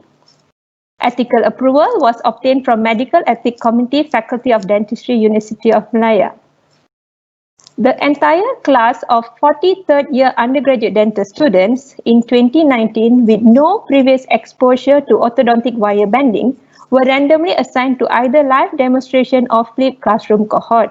For both cohorts, the skills of wire bending were taught in a standardized manner with identical steps and standardized rubrics for each wire bending. They were taught to bend 6 wire components of a removable appliances, which are the Adam clasp, buccal canal retractor, palatal finger spring, Z-spring, Southend, and also a Hawley labial bow. After each type of wire bending task, formative assessment was undertaken. A validated self-reported questionnaire was distributed to the students after submission of the first wire bending and also the last wire component, which was T0 and T1 respectively. Audience, I will explain details on formative assessment and also the questionnaire in my subsequent slide. Before that, I would like to explain to you how we conducted the live demonstration and also the flipped classroom cohort. The live demonstration was conducted by calibrated technician with 10 students encircling each technician in the presence of a lecturer. Students are free to ask questions during the live demonstration and the technician repeated the wire bending steps whenever necessary. The live demonstration students were given a week to fabricate and submit the wire bending product for a blinded quality assessment, followed by a formative assessment. Meanwhile, for the flipped classroom cohort, the demonstration video for all the 6 wires were pre-recorded by the same calibrated technician who conducted the live demonstration. The flipped classroom demonstration video were posted on Spectrum. The flipped classroom group members actually had a week to view the video and practice wire bending prior to their in-class teaching session. During the in-class teaching sessions, the students actually supposed to apply the knowledge that they comprehend from watching the videos and submit a wire bending product for blinded quality assessment at the end of the teaching session. And this was similarly followed by a formative assessment.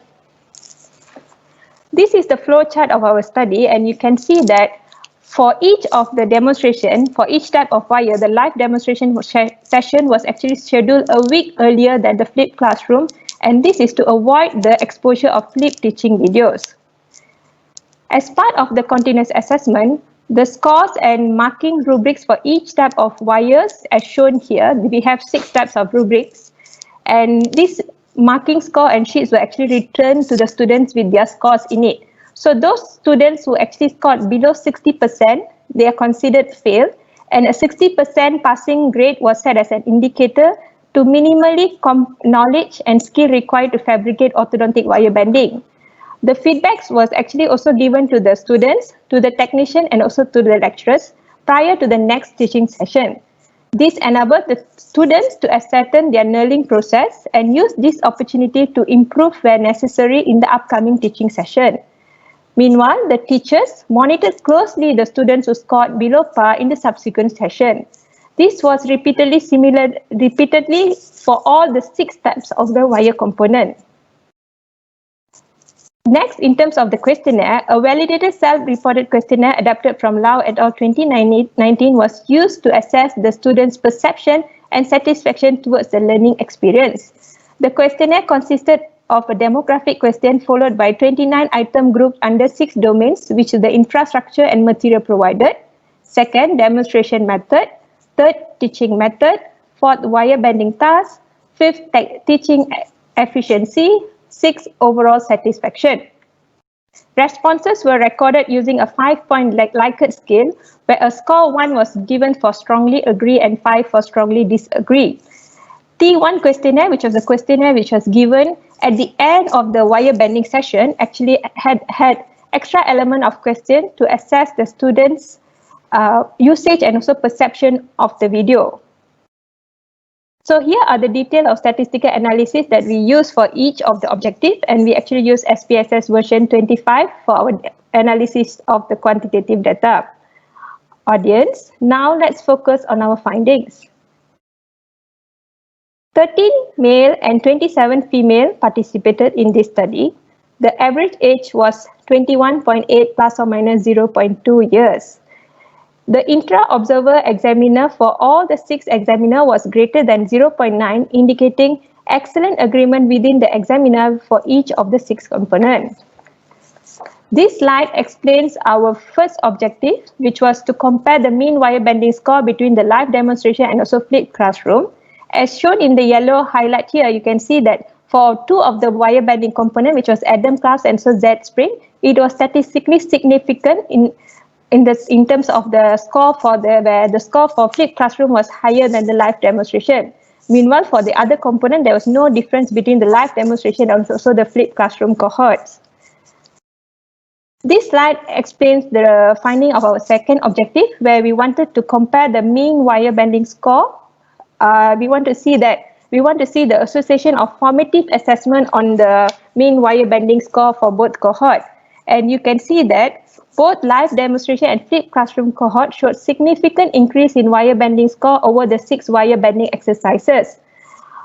And this shows that formative assessment have significantly contributed to significant increase in score over time for both cohort.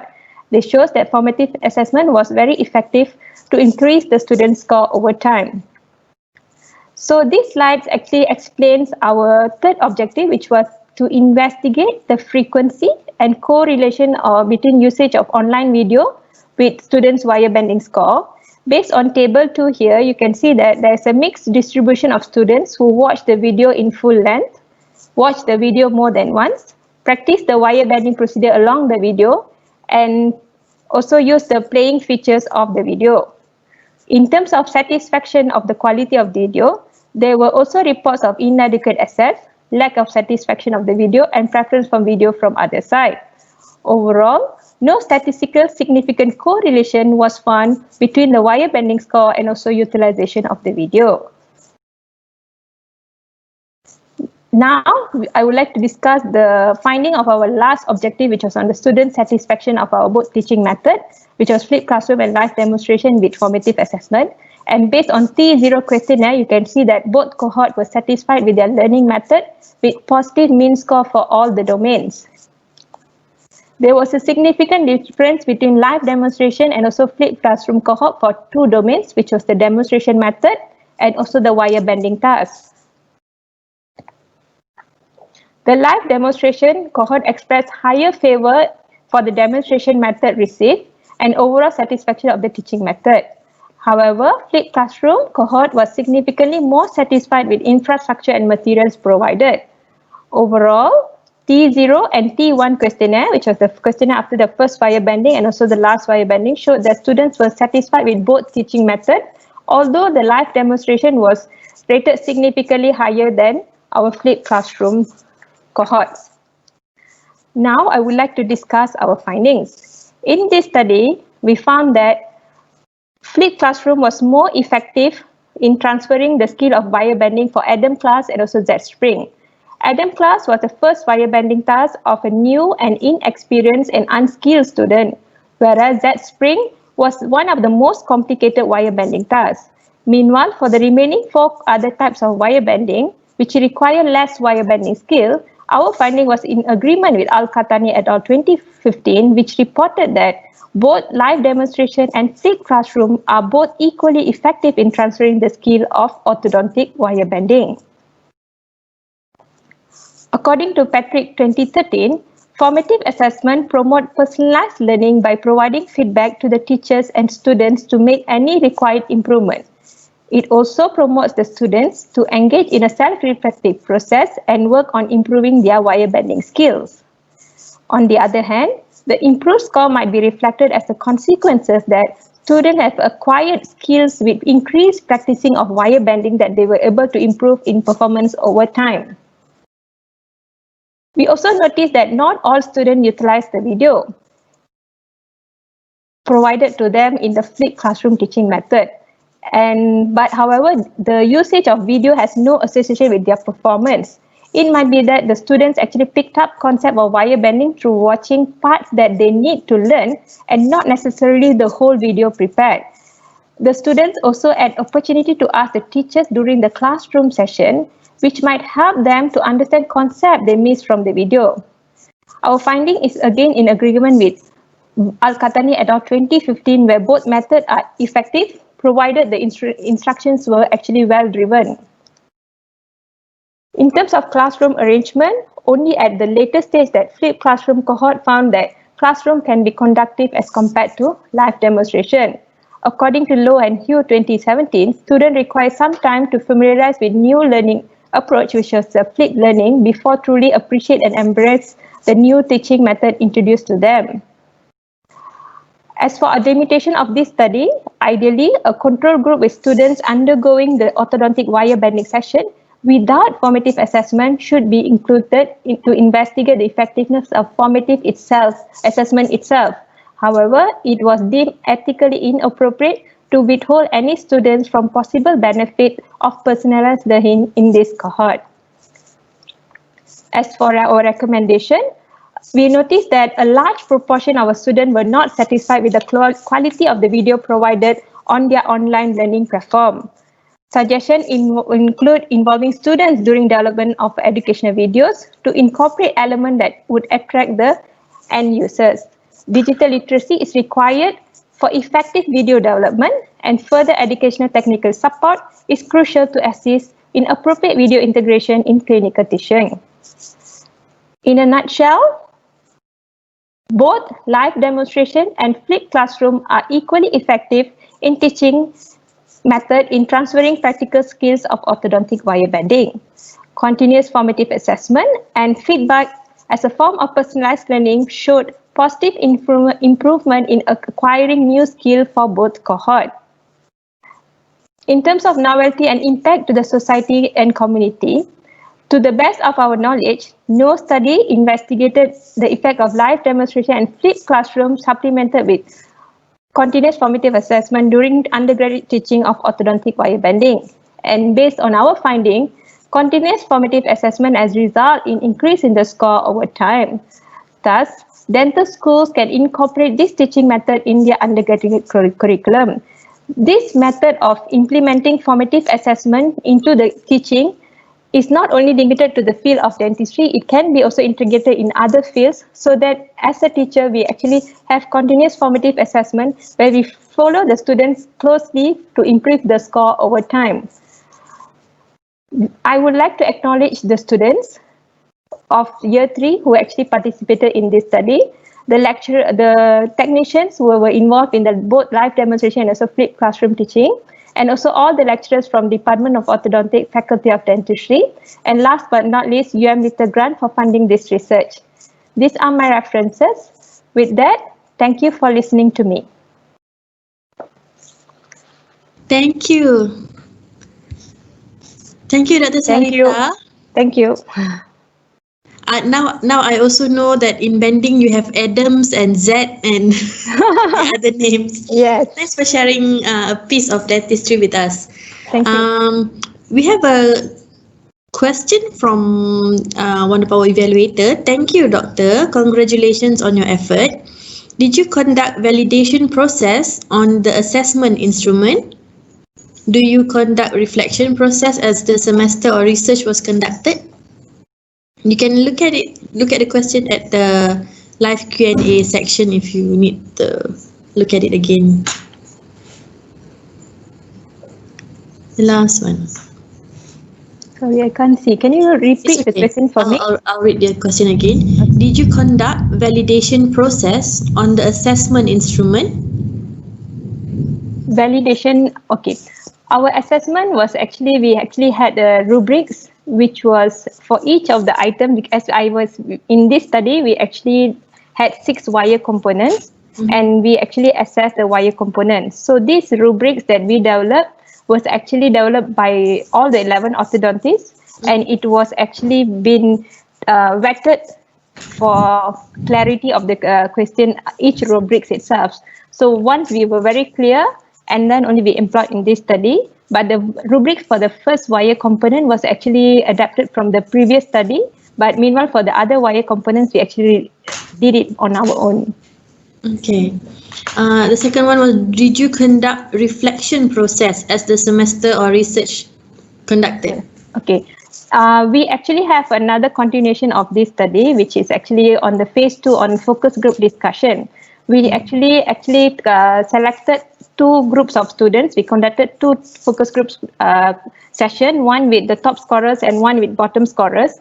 And we actually assessed their perception on the teaching method itself within live demonstration and also flipped classroom. And we also explored their opinion on formative assessment as well.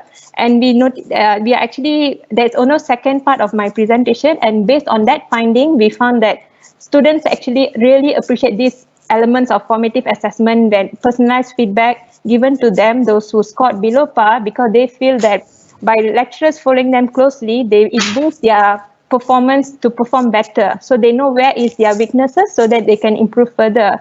And they actually preferred live demonstration because they can view the video, and they actually suggested to use mixed mode of live and also the flipped classroom itself, where you have a live demonstration, but you also give them a video recording to them together with personalized learning, which is formative assessment. Okay. Okay. Thank you, Dr. Saritha. Thank you. Thank you so much. We will move now to our next presenter, B21, Miss Grace Gayatri from Sekolah Kebangsaan Temiang. Miss Grace, are you there? Hello. Yeah, hello. Can you hear me? We can, but we can't see you yet. Oh dear. Okay, now we can see you. Let me introduce you. B21. It's echoing. Why is it echoing? Oh, hold on, yeah. Is it okay? Is it still echoing? No, it's good now. Okay. Okay. Hold on.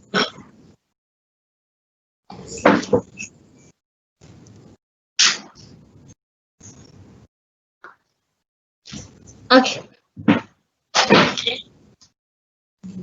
Hello. And your video, do you want to, okay, turn it back on. Okay, good. There you are.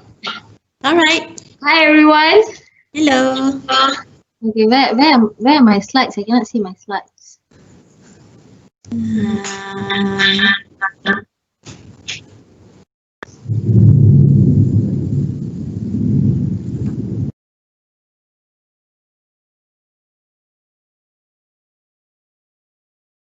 Okay. We can see your slide now. All right. Hi everyone. My name is Grace Gayatri. I am a teacher from SK Temiang here in Seremban Negeri Sembilan. So I am both honored and humbled to be here to present next to doctors and department heads and professors. Thank you for giving me this opportunity to actually share my case study actually. Okay, so the title of my case study is Personalized Learning Culture during MCO in terms of teaching English language and learning experiences. So what had happened? Okay, so what had happened was we had COVID-19. It's not something new. All of us know about it. So it was first discovered in December, and it was first detected in Malaysia on 24th January 2020. And the first lockdown was issued on the 18th of March 2020. What happened next was it led to the closure of schools, and the school then slowly reopened in few phases. Okay then, so what happened when this school was closed? What happened when the closure of school happened? It led to a panic mode. Especially we teachers, we were panicking. We didn't know what we were doing, and our school administrators were panicking. Our children was enjoying the school holidays, but our MOE was panicking, and this term panic gorge came to place. It was introduced by Maurice from the University of Colorado. He combined the term panic and pedagogy. It is for teachers to understand students' practicalities, how students can be reached, and by how many means is possible. Why is it important? It is because we need to effectively deliver subject content to platforms that are available and accessible for students to create authentic and individualistic learning experiences. This is what that had been given to us by our MOE to all the teachers. So when we look at the purpose of pedagogy, it led to personalized learning. This definition was used by few presenters in their presentation. So I'm going to use this exact same definition, but it's just that I'm going to focus on few things. So let's look at the definition itself. Personalized learning refers to instruction in which the learning is paced, the instructional approach are optimized to meet the needs of learners so that the learning will be more meaningful and relevant for all the learners. So, is personalized learning something new? Is it in Malaysian classroom, in reality of Malaysian classroom, is it something new? I would say no, because we have differentiated learning classrooms. We have our VAK, visual, auditory, and kinesthetic learning approaches. We have Gardner 9 type of intelligence. And we also have collaborative, cooperative learning. We have project-based learning. We have LMS. We used Frog VLE, and then we are using Google Classroom. So all these technology, learning styles, and learning approaches come under the umbrella of personalized learning. Why do we use different approaches? Because we want to relate to the students in a very personal manner. So the purpose of this study is to explore implementation of personalized learning of English language teaching and learning during the MCO through two mechanisms. So first, we are going to look at the effectiveness of teaching and learning. Second, we are going to look at the assessment of learning.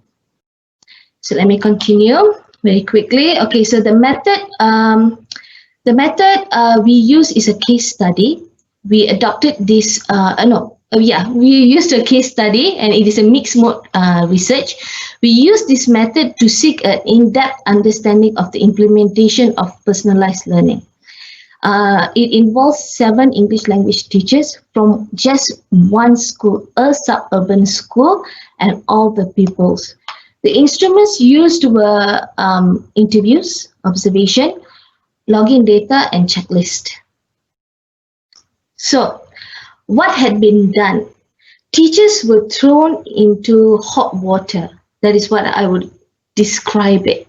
Because teachers didn't know what they were doing.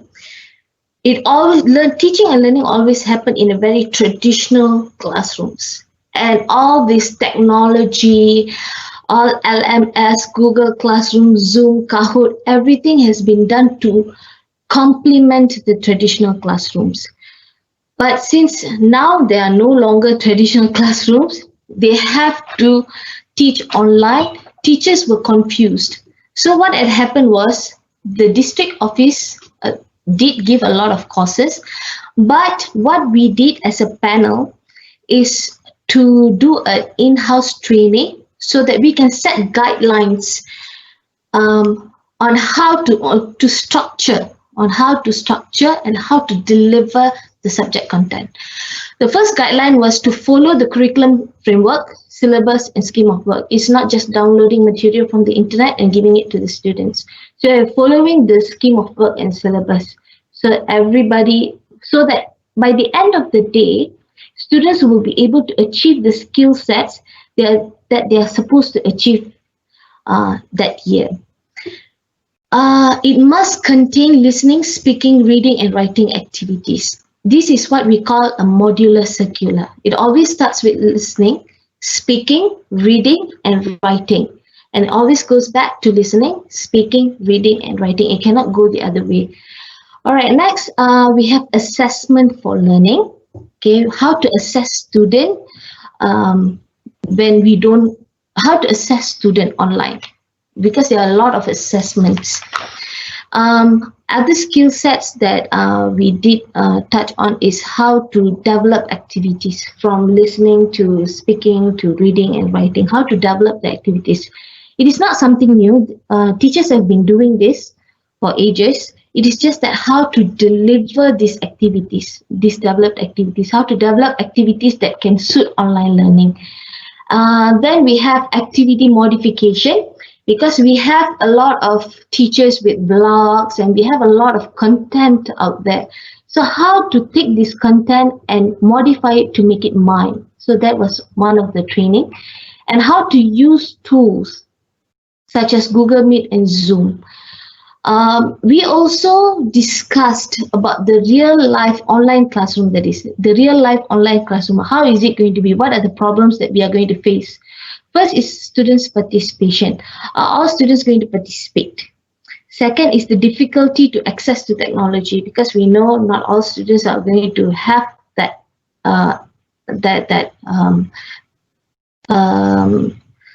not all students are going to have that let's say the technology, I mean the phone or whatever medium that is for them to connect, and other platforms that we can use to deliver the subject contents, for example WhatsApp or Telegram or such. Okay, this is an example, just one example. I could not upload my students' response because there are names and their IC number everywhere.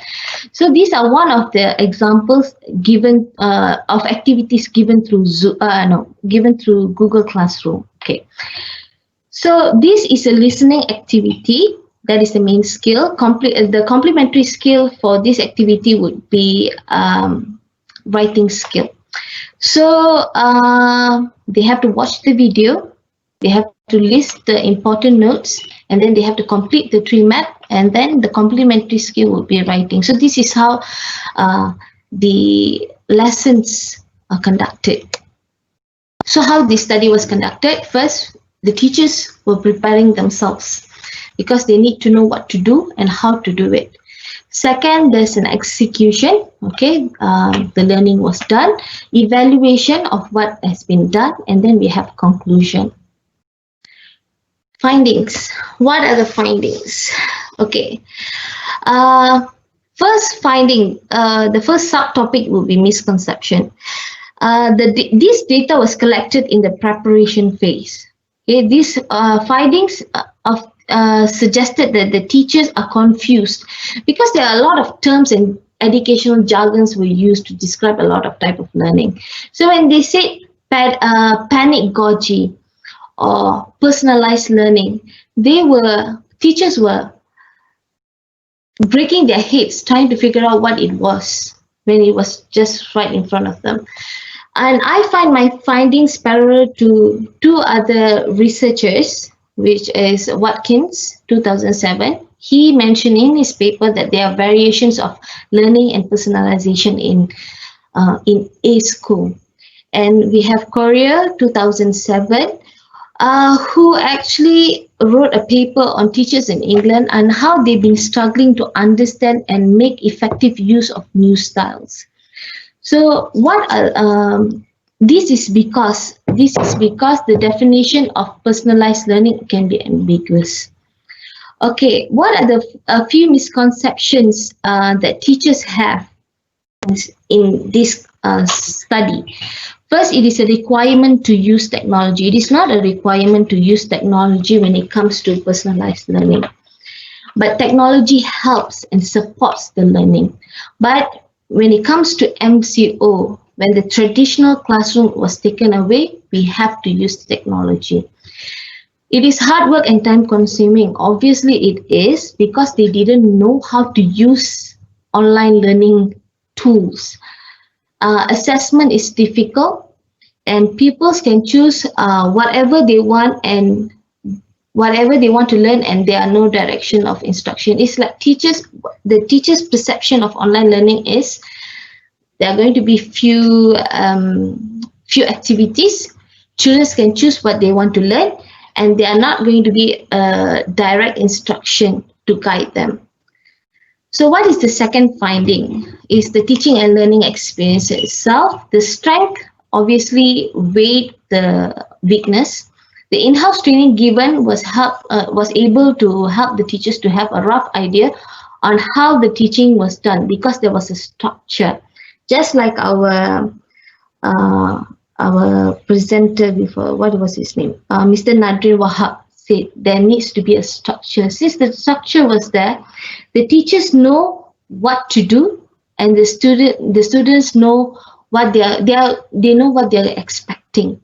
So learning can take place whenever and wherever. The subject content was able to be delivered. Parents are willing to participate in the process, and the pupils did respond to their teacher. The weakness is people's enthusiasm plummeted after a week. I will show you a graph later. Parents complain of work overload. Of course, they will be complaining because we have English, we have PM, we have math, we have sciences, we have Agama, we have Sejarah, we have RBT, we have PMK, we have PJ, and we have PK. I'm pretty sure I forgot a few other subjects. So there are a lot of subjects, and if every teacher gives a exercise a day, just imagine how much workload there would be. And the digital preparedness of teachers varied. Obviously, the younger teachers are more equipped to teach online. When it comes to the older teachers, they struggled. They did try, but they struggled. Some pupils have limited or no access to technology. When I say limited, these are students who don't have computers or laptops at home. The only way they can access to Google Classroom or any other platform is through their parents' phones. Let's say one of their parents are working, and you only have, let's say, the mother's phone, and the mother has 3 children. Who is she going to give the phone to? So that was the limitation of access to technology that we did not expect to hear from parents. So if you look at the bar chart, okay, you can see that the number of people participated in year 1 and year 6 are much higher than the people than year 2, year 3, year 4, and year 5 pupils. There are more pupils who did not participate in the online learning in year 2, year 3, year 4, and year 5 when it comes to English language teaching and learning. So here's the graph. Okay, so this is the participation of year 5 and year 6 students. So there are 4 classes. I tried to put all of the data, but it looks so messy, so I just had 4 classes up here. So you can see from that graph, the graph went up and then it slowly plummeted. Okay, maybe because online learning was no longer something exciting for them. It's not something new for them. Okay, so assessment-wise, the weaknesses weighed the strength. So the strength is teachers are able to assess the students. Teachers are able to leave comments and feedback. Assessment for close-ended questions are quick and simple. But the weaknesses are assessment for open-ended questions are usually delayed because we need to give them time to complete their work. And teachers are not immediately giving the students the feedback on certain tasks. And this is bad because a delayed feedback is not as effective. According to Swell and Zimmerman, a delayed feedback is not only not effective, it is not going to affect them anyhow. Okay, so construction of tasks and script or programs for solving student tasks take a lot of time. So when you upload something, it takes a lot of time, especially when it buffers. Okay, then it is not ideal platform for collaborative evaluations. We have a lot of collaborative evaluations, collaborative projects, collaborative tasks that need to be done in each and every subject, but it is not an ideal platform to both do or evaluate the students. People's participation are inconsistent. One week they are there, the another week they are not there, the next week they are there, and then they were not there. And the main reason of all the validity and the reliability of the of the assessment itself are in question. This is because we have to ask the question, are the students are really ready to be assessed? Because it is not fair. It is not fair for the teachers nor the students if the students are assessed before they are ready to be assessed. Okay, in conclusion, okay, though personalized learning has taken place in Malaysian classrooms, but there are still many misconceptions, mainly because of terminology and jargons. Teaching and learning experiences through MCO suggested that we are able to conduct classrooms in a non-traditional settings. Though there are weaknesses, the strength way more than the weaknesses. Assessment are able to take place when the classroom are conducted, but there are few challenges. But the main point would be the validity and the reliability of the test or the assessment given. So where do we go from here? I'm going to share with you 4 pictures, and these 4 pictures shows the reality of where our students are coming from, where are my students coming from. This picture shows the distinction between rich and poor. It shows the disparity. It shows the pyramid of the social structure. And coming from, as a teacher teaching in a suburban school, it is more evident to see. In terms of personalized learning, it is important for us to remember that each and every student is different when it comes to learning styles and content receiving ability, but at the same time, each students are also different when it comes to background, parent support, access to technology, ability to use technology, motivation to learn, and family background. Because like it or not, all the other things that comes with having and have nots really do affect personalized learning when it comes to online learning. So as teachers, I think it's very important for us to look past the uniform. When they wear uniform, they all look the same, but they come from various different backgrounds. And it's very important for us to study those backgrounds so that we are able to deliver the content, and they will be able to receive the content well. Okay, here are my reference, and I am done with my presentation. Thank you. Thank you. Thank you so much, Miss Grace.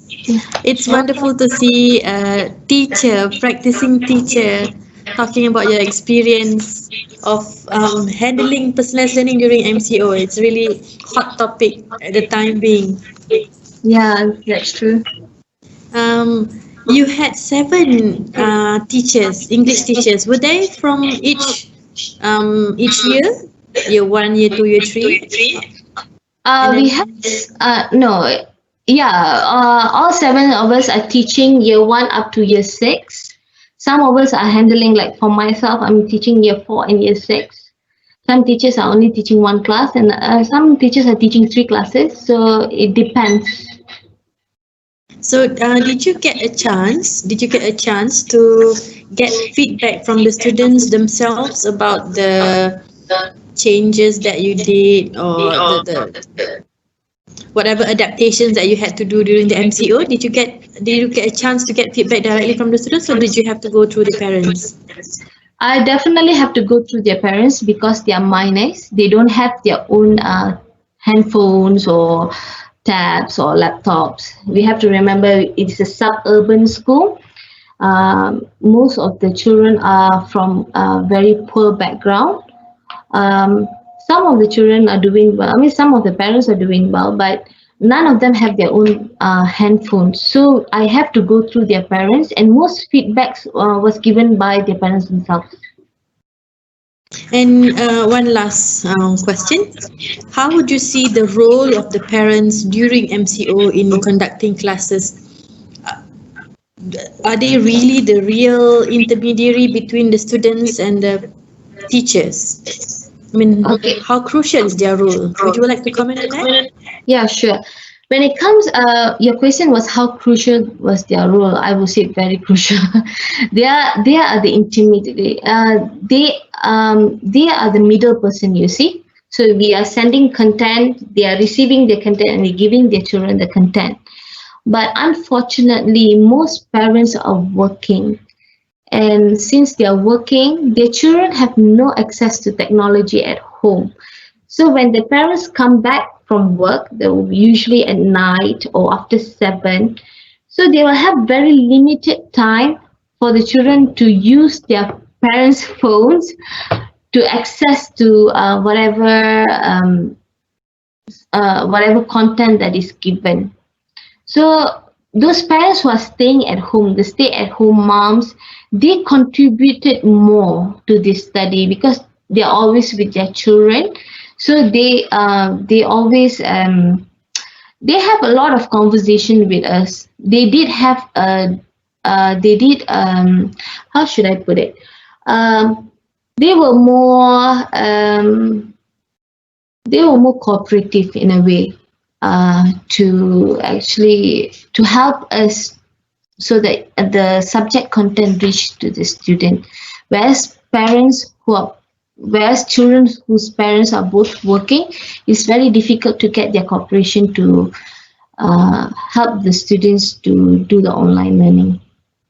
So it's a lot about time and accessibility of the parents, availability of the parents, rather than the skills or the knowledge of how to help the students at home, yeah? Yeah, that is true. And one more thing I would like to add is that the students know how to use Google Classrooms because we do teach them how to use Google Classroom. It's not something new. It's not a new platform, but it's just that everything is now in Google Classroom. That's okay. Okay. With that, I think we would like to thank Miss Grace very much for joining LITEC 2020. Thank you. Welcome. Thank you. We will move on now. Bye-bye. We'll move on to the next presenter, Dr. Muhammad Shamsul, B20, Application of MagicNationmethod in General Subject Program, MPU U1. Dr. Muhammad Shamsul, are you there? Ya, saya okay. Ada. Boleh dengar suara saya? Jelas? Yes, dengar dengan jelas. Dah boleh sharekan slide? Okay.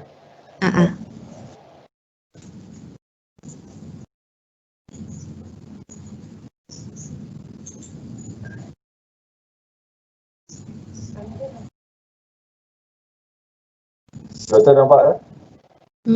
Belum keluar. Saya nampak doktor. Oh, tapi belum nampak slide dia lagi. Slide dalam bentuk PDF ada kan? Kejap ya.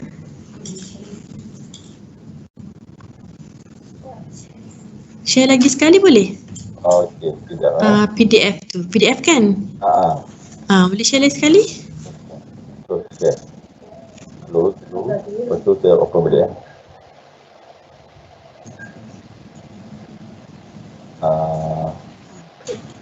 ada. Okey, dah nampak dah. Alright. Terima kasih. Okey, silakan. Bismillahirrahmanirrahim. Assalamualaikum warahmatullahi wabarakatuh dan salam sejahtera. Saya Muhammad Shamsul bin Abdul Aziz daripada Citra, mewakili rakan-rakan penyelidik bagi satu kajian berkaitan dengan MagicNation, aplikasi MagicNation dalam kursus MPU. Jadi umumnya saya rasa eloklah kalau saya bagi tahu dulu apa itu MPU, mata pelajaran pengajian umum. Dan dalam mata pelajaran pengajian umum ni, dia ada beberapa kursus. Dan untuk dalam konteks kajian ini, kami pakai kursus hubungan etnik, iaitu satu kursus yang wajib diambil oleh semua pelajar di IPTA dan IPTS juga, semua pelajar-pelajar degree untuk diorang graduate, diorang mesti ambil. Jadi senario yang berlaku adalah yang antara penyebab lah, antara faktor kenapa program MagicNation ini dibuat adalah program pada kursus ini dijalankan kebiasaannya mempunyai kelas yang besar. Sudahnya memang ramai dan mencecah sekitar hampir 100 orang. Jadi dalam ramai itu pula, kursus ini pula adalah satu kursus yang lebih kepada berbentuk ada yang fakta, kemudian ada yang kata kursus ini itu adalah berbentuk pengulangan zaman sekolah, ada elemen sejarah dan lain-lain. Jadi timbullah macam satu bentuk pandangan bahawa kursus ini membosankan. Dan kursus ini juga elok saya memaklumkan bahawa kursus ini adalah kursus yang wajib diajar dalam bahasa Melayu. Ini telah ditetapkan oleh pihak MQA. Kalau tuan-tuan tengok dalam slide, dalam file PDF yang saya bagi ni, jadi kaedah MagicNation ini adalah satu kaedah yang pihak kami diperkenalkan untuk nak bagi student ni memberikan perhatian lah di dalam kelas. Kita tahu dalam belajar ni kadang-kadang anak-anak kita ni kadang-kadang rasa bosan, tertekan. Ya. Jadi kita tahu elemen-elemen silap mata, benda-benda yang seronok ni kan, kita cuba inject lah di dalam kelas kita. Kalau kita tengok di sini, kaedah silap mata yang kita gunakan ada beberapa cara. Antaranya adalah mentalism. Mentalism ni maksudnya kita gunakan konten kursus kita, hubungan etnik tu, contoh dari segi buku teks ke, kemudian kita suruh pelajar-pelajar pilih satu kad, kemudian tengok muka surat berapa, kemudian pencarah akan teka apa perkataannya, dan kebiasaannya perkataan-perkataan yang kita pilih, yang kita teka tu adalah perkataan-perkataan yang contohnya perkataan yang membawa konotasi yang baik lah, tentang perpaduan, perlembagaan, hati dan lain-lain. Dan ada juga kaedah cut and restore. Saya rasa tuan-tuan semua biasalah tengok cut and restore dalam silap mata ni, yang orang buat potong-potong, betul boleh sambung balik. Tapi semua silap mata ini kita applykan dalam konteks hubungan etnik. Saya akan tunjukkan beberapa contoh video nanti. Saya rasa elok kalau saya boleh mulakan satu. Ya. Sambil berkaitan dengan magic cut and restore. Salah satu cara yang digunakan dalam kelas lah. Saya video ni. Puan boleh nampak video ni, Puan? Sorry doktor, boleh nampak doktor? Boleh nampak, dia kena naikkan sikit kot kalau nak ke bawah. Naikkan scroll. Kalau yang gambar dua tu boleh nampak. Cuma halus sikit. Oh, video ni saya buat full lah. Nampak? Video? Video. Tak nampak video. Video tak keluar. Oh, video keluar. Unshare semula ke? Share semula. Oh, saya kena unshare dulu kan? Alright. Saya unsharing. Video. Sharekan semula. Kena include sistem audio. Di mana ni? Include sistem audio. Saya dah on dah. Include sistem audio. Alright. Kemudian Share semula.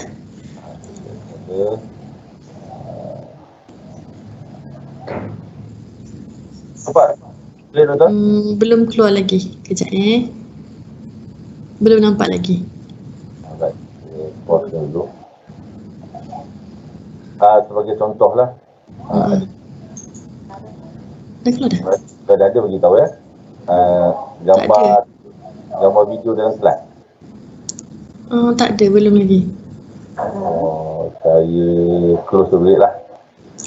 Share balik. Saya share dulu. Okay. Right. Kita jadi dulu. Okay. Alright. Okay. Ada gambar ada gambar. Belum play kan? Belum play. Okey, saya nak cakapkan bahawa kad and restore ni adalah contoh kad and restore yang digunakan dilaksanakan dalam kelas. Saya gunakan satu kertas surat khabar, saya maklumkan kepada pelajar-pelajar bahawa surat khabar ini mewakili masyarakat dalam negara kita. Contoh, setiap huruf tu mewakili kepelbagaian.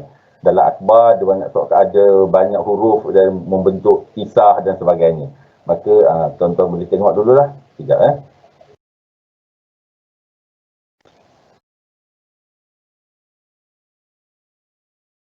Suara boleh dengar?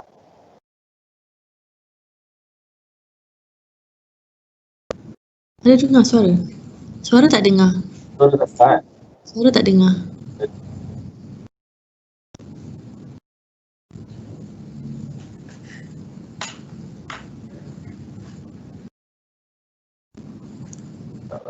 Mungkin saya baca balik. Tak boleh jadi include audio. Dah include audio tadi. Di open share balik. Ni. Pengikut lagi tadi. Macam begini. Okey, apa benda yang boleh membawakan kita semua guru-guru ni dengan kita? Apakah perkara yang boleh menyebabkan Malaysia yang kita sayang ni berpecah belah? Apa? Satu kan? Suara video boleh dengar tak? Dah boleh dah. Faktor apa? Isu apa? Konflik dalaman. Wah. Tentang dah berjaya bang. Konflik. Lagi tak apa? Perpecahan apa? Perpecahan kaum. Jelas perpecahan kaum disebabkan apa? Racism. Jangan koyak betul pula. Koyak betul kali kot. Okey. Kak, satu contoh apa yang boleh membawa kepada perpecahan? Faktor apa? Politik. Politik dia teruk sangat tu. Agak teruk. Tak boleh nak koyak. Kita ambil sikit dulu. Tidak. Tak. Apa lagi faktor-faktor lain? Pemimpin juga yang salah. Lain, apa lagi faktor-faktor yang boleh membawa perpecahan dalam masyarakat? Faktor katalah, satu faktor paling utama. Ekonomi. Macam mana faktor ekonomi boleh membawa perpecahan? GST pula yang salah. Hak. Contoh? Apa? Pilih kasih. Kalau awak lah, setiap seorang cuba fikir, satu perkara yang awak rasa faktor paling dominan yang menyebabkan boleh berlaku masalah antara etnik apa? Agama. Patutnya agama membawa kepada persahabatan. Faktor lain paling utama ekonomi juga. Abang belakang tadi, apa faktor paling utama? Budaya. Macam mana pula budaya boleh membawa kepada perpecahan? Pelbagai. Macam-macam isu lah kan. Paling dominan. Sekejap. Bukan buat silap mata. Kalau silap mata dia keluar burung kebang kan. Okey, pelbagai faktor lah. Okey, macam mana kita nak menangani faktor ni? Apa benda yang kita boleh buat supaya negara kita kekal aman, berjaya, sukses? Apa lagi bahasa yang dengar? Apa kunci dia awak rasa? Bersatu padu, lain? Toleransi. Kerjasama macam-macam lah korang. Lagi? Semua ni Lain, apa lagi faktor lain? Kita nak tambah genggam ni. Apa lagi faktor lain? Bukan tak mata.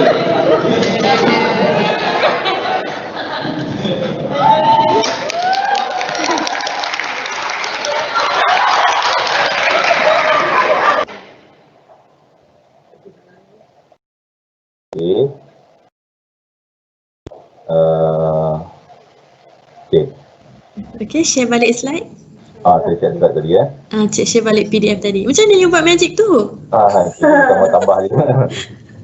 Okay, boleh nampak? Saya kena share balik tadi sekejap. Tak kali ni share. Okay. Alright.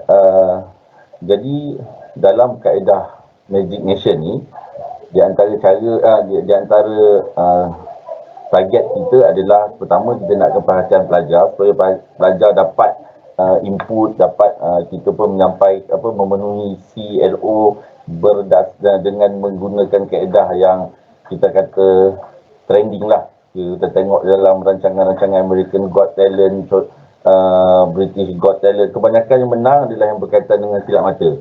Jadi kita harap pelajar-pelajar kita bolehlah kita nak tarik sikit dia orang punya attention berkaitan dengan kursus yang dikatakan membosankan. Kemudian kita juga nak buat kit MagicNation di mana kita menggunakan bahan-bahan yang orang kata murah. Contoh kita gunakan botol mineral, kita gunakan tali, kertas warna, kita tadi surat khabar dan lain-lain. Tapi ada juga yang tak menggunakan kos. Contoh kita buat satu yang menggunakan mentalism dan juga sebelah share ni satu api. Boleh saya kalau saya nak share magic tu silap mata api ni seminit, tak sampai seminit pun. Boleh? Boleh. Silakan. Saya pergi balik. Sekejap, saya pergi tunjuk video ni dulu.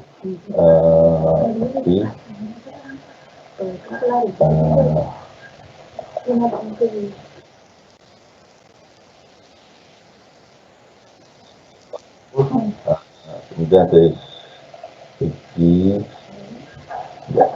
stop sharing. Saya kena buka share. Yang mana data dia? Ikut sistem audio, kemudian go ke sini. Okey, video ni pendek je. Saya dah potong lagi.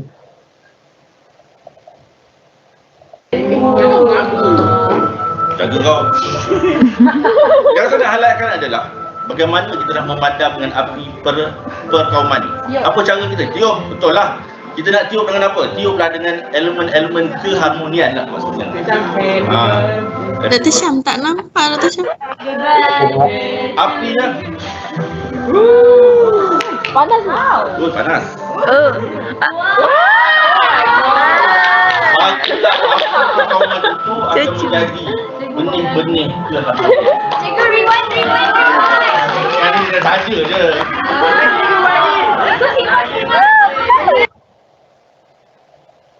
Okey, saya share balik. Saya share. Tadi dah share belum?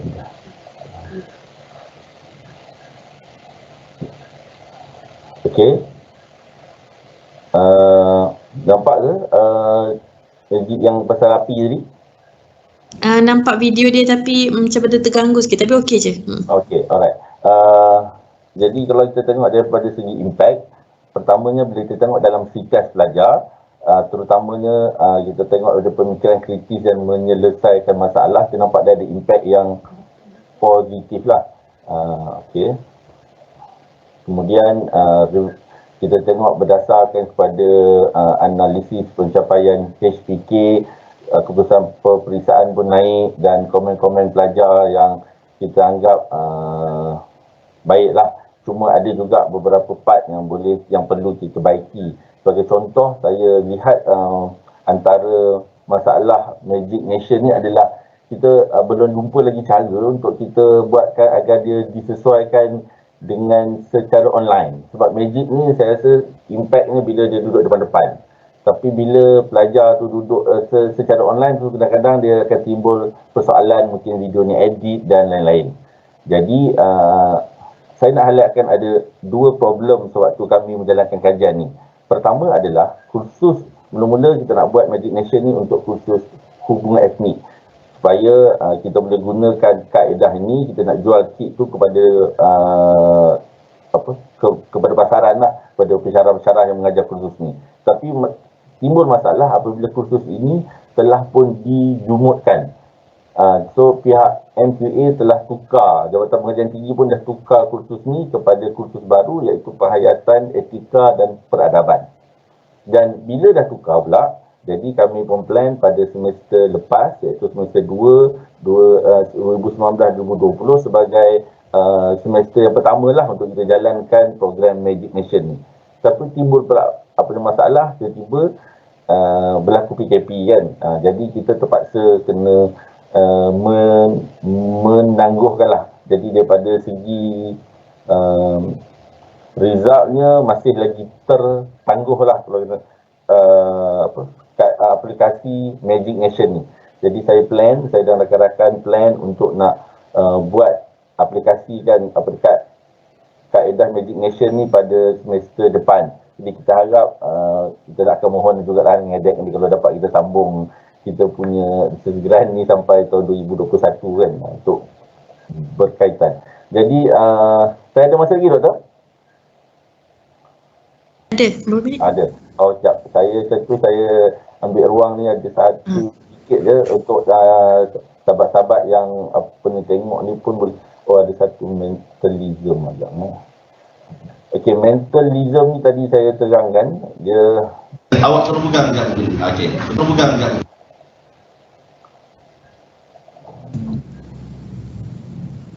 Tak keluar video. Tidak. Mak, ini stop sharing dulu.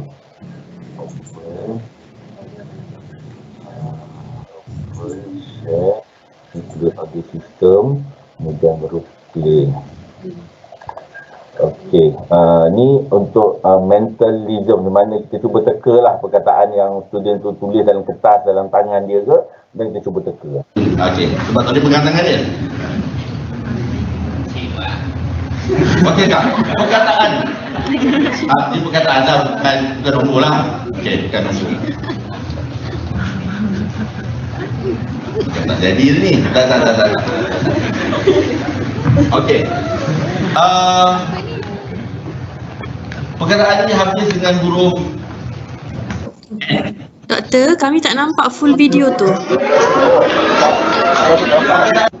Dr. Syam, kami tak nampak full video tu. Nampak corner atas lecture. Kita nampak corner atas je. Okey. Boleh play lagi sekali? Walaupun saya full screen tak nampak. Awak perlu pegang sekejap dulu. Okey, sebab tadi pegang tangan dia. Okey tak? Perkataan. Arti perkataan dah bukan nombor lah. Okey, bukan nombor. Tak jadi ni. Tak. Okey. Perkataan ni habis dengan huruf N. Okey. Perkataan ni saya rasa dia menggalakkan perkara yang baik lah. Dia satu ruang untuk kita membentuk kesepaduan sosial lah. Betul? Perkataan dia ada huruf U. Ada rundingan. Selamat. Okey, kata saya share balik slide tadi.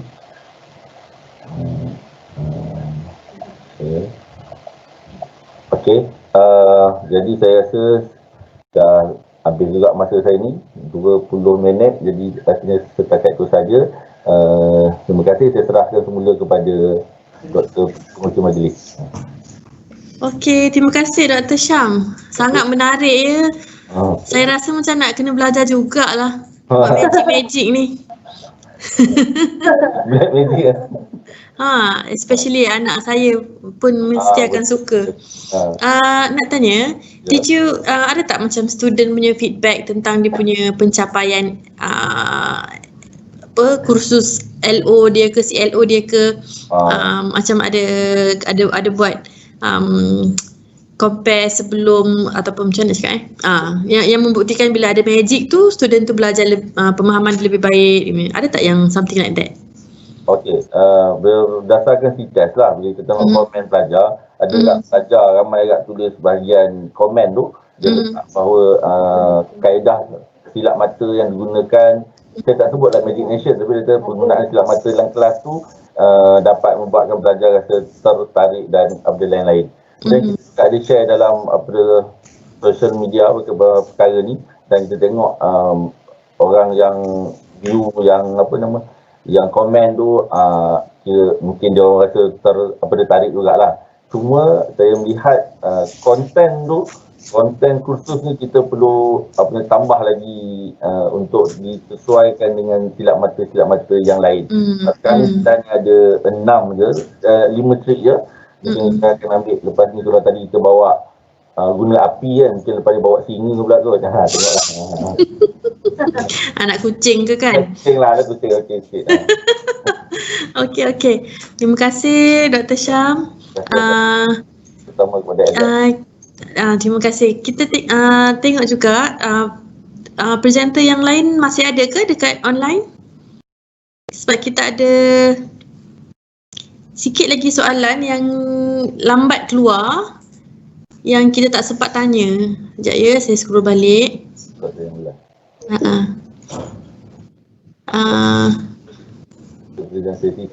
Ini untuk Dr. Saritha. Dr. Saritha, are you there?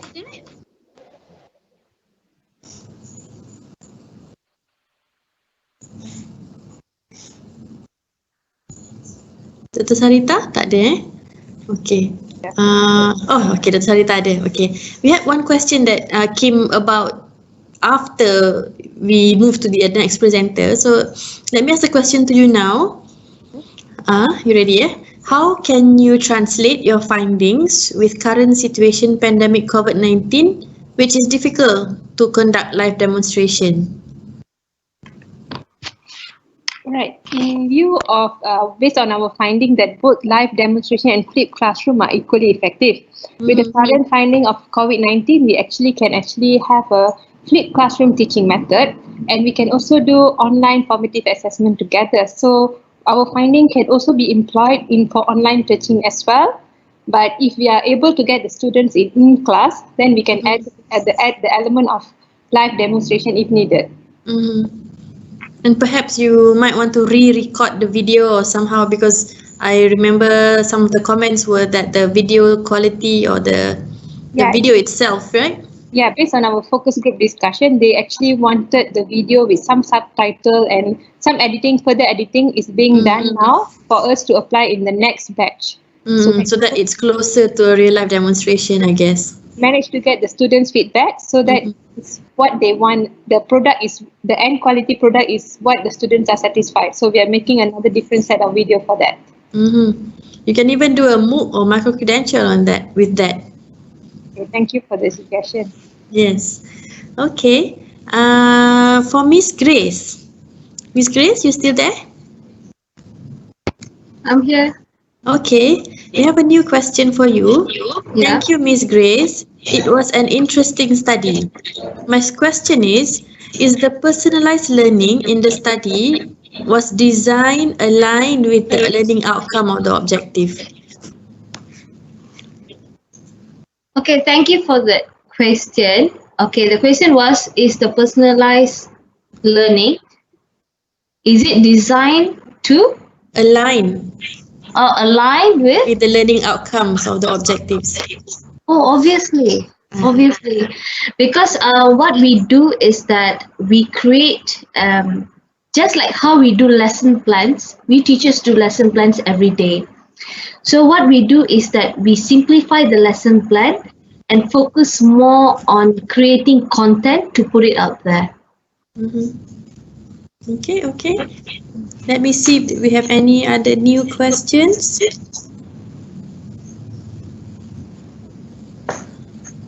I guess that's it. Those are all the questions that we had from the floor that that was a bit of last minute questions. So I would like to thank all presenters for successfully presenting your work today in this session, including the morning session. We had such a great time and we learned so much from each other, and I'm so happy that we had participation, presenters from engineering, from dentistry, from built environment, orthopedic medicine, dental chitra, and last but not least, our very own teacher, Miss Grace from Sekolah Kebangsaan Temiang. So a round of applause to all of us. Thank you. So that's the end of today. It's ngam 5 p.m. So we will see everyone again tomorrow for tomorrow's session. The morning session is bit.ly/LITEC 2020_link 5. So today's session, this current session, link 4, it should be available soon for you to view as a recorded version and share with your family that we were on internet or on TV, if you can tell it to your younger kids. Okay, so you can use the same link. So with that, I guess we will end the session. Bye bye. Thank you. Thank you.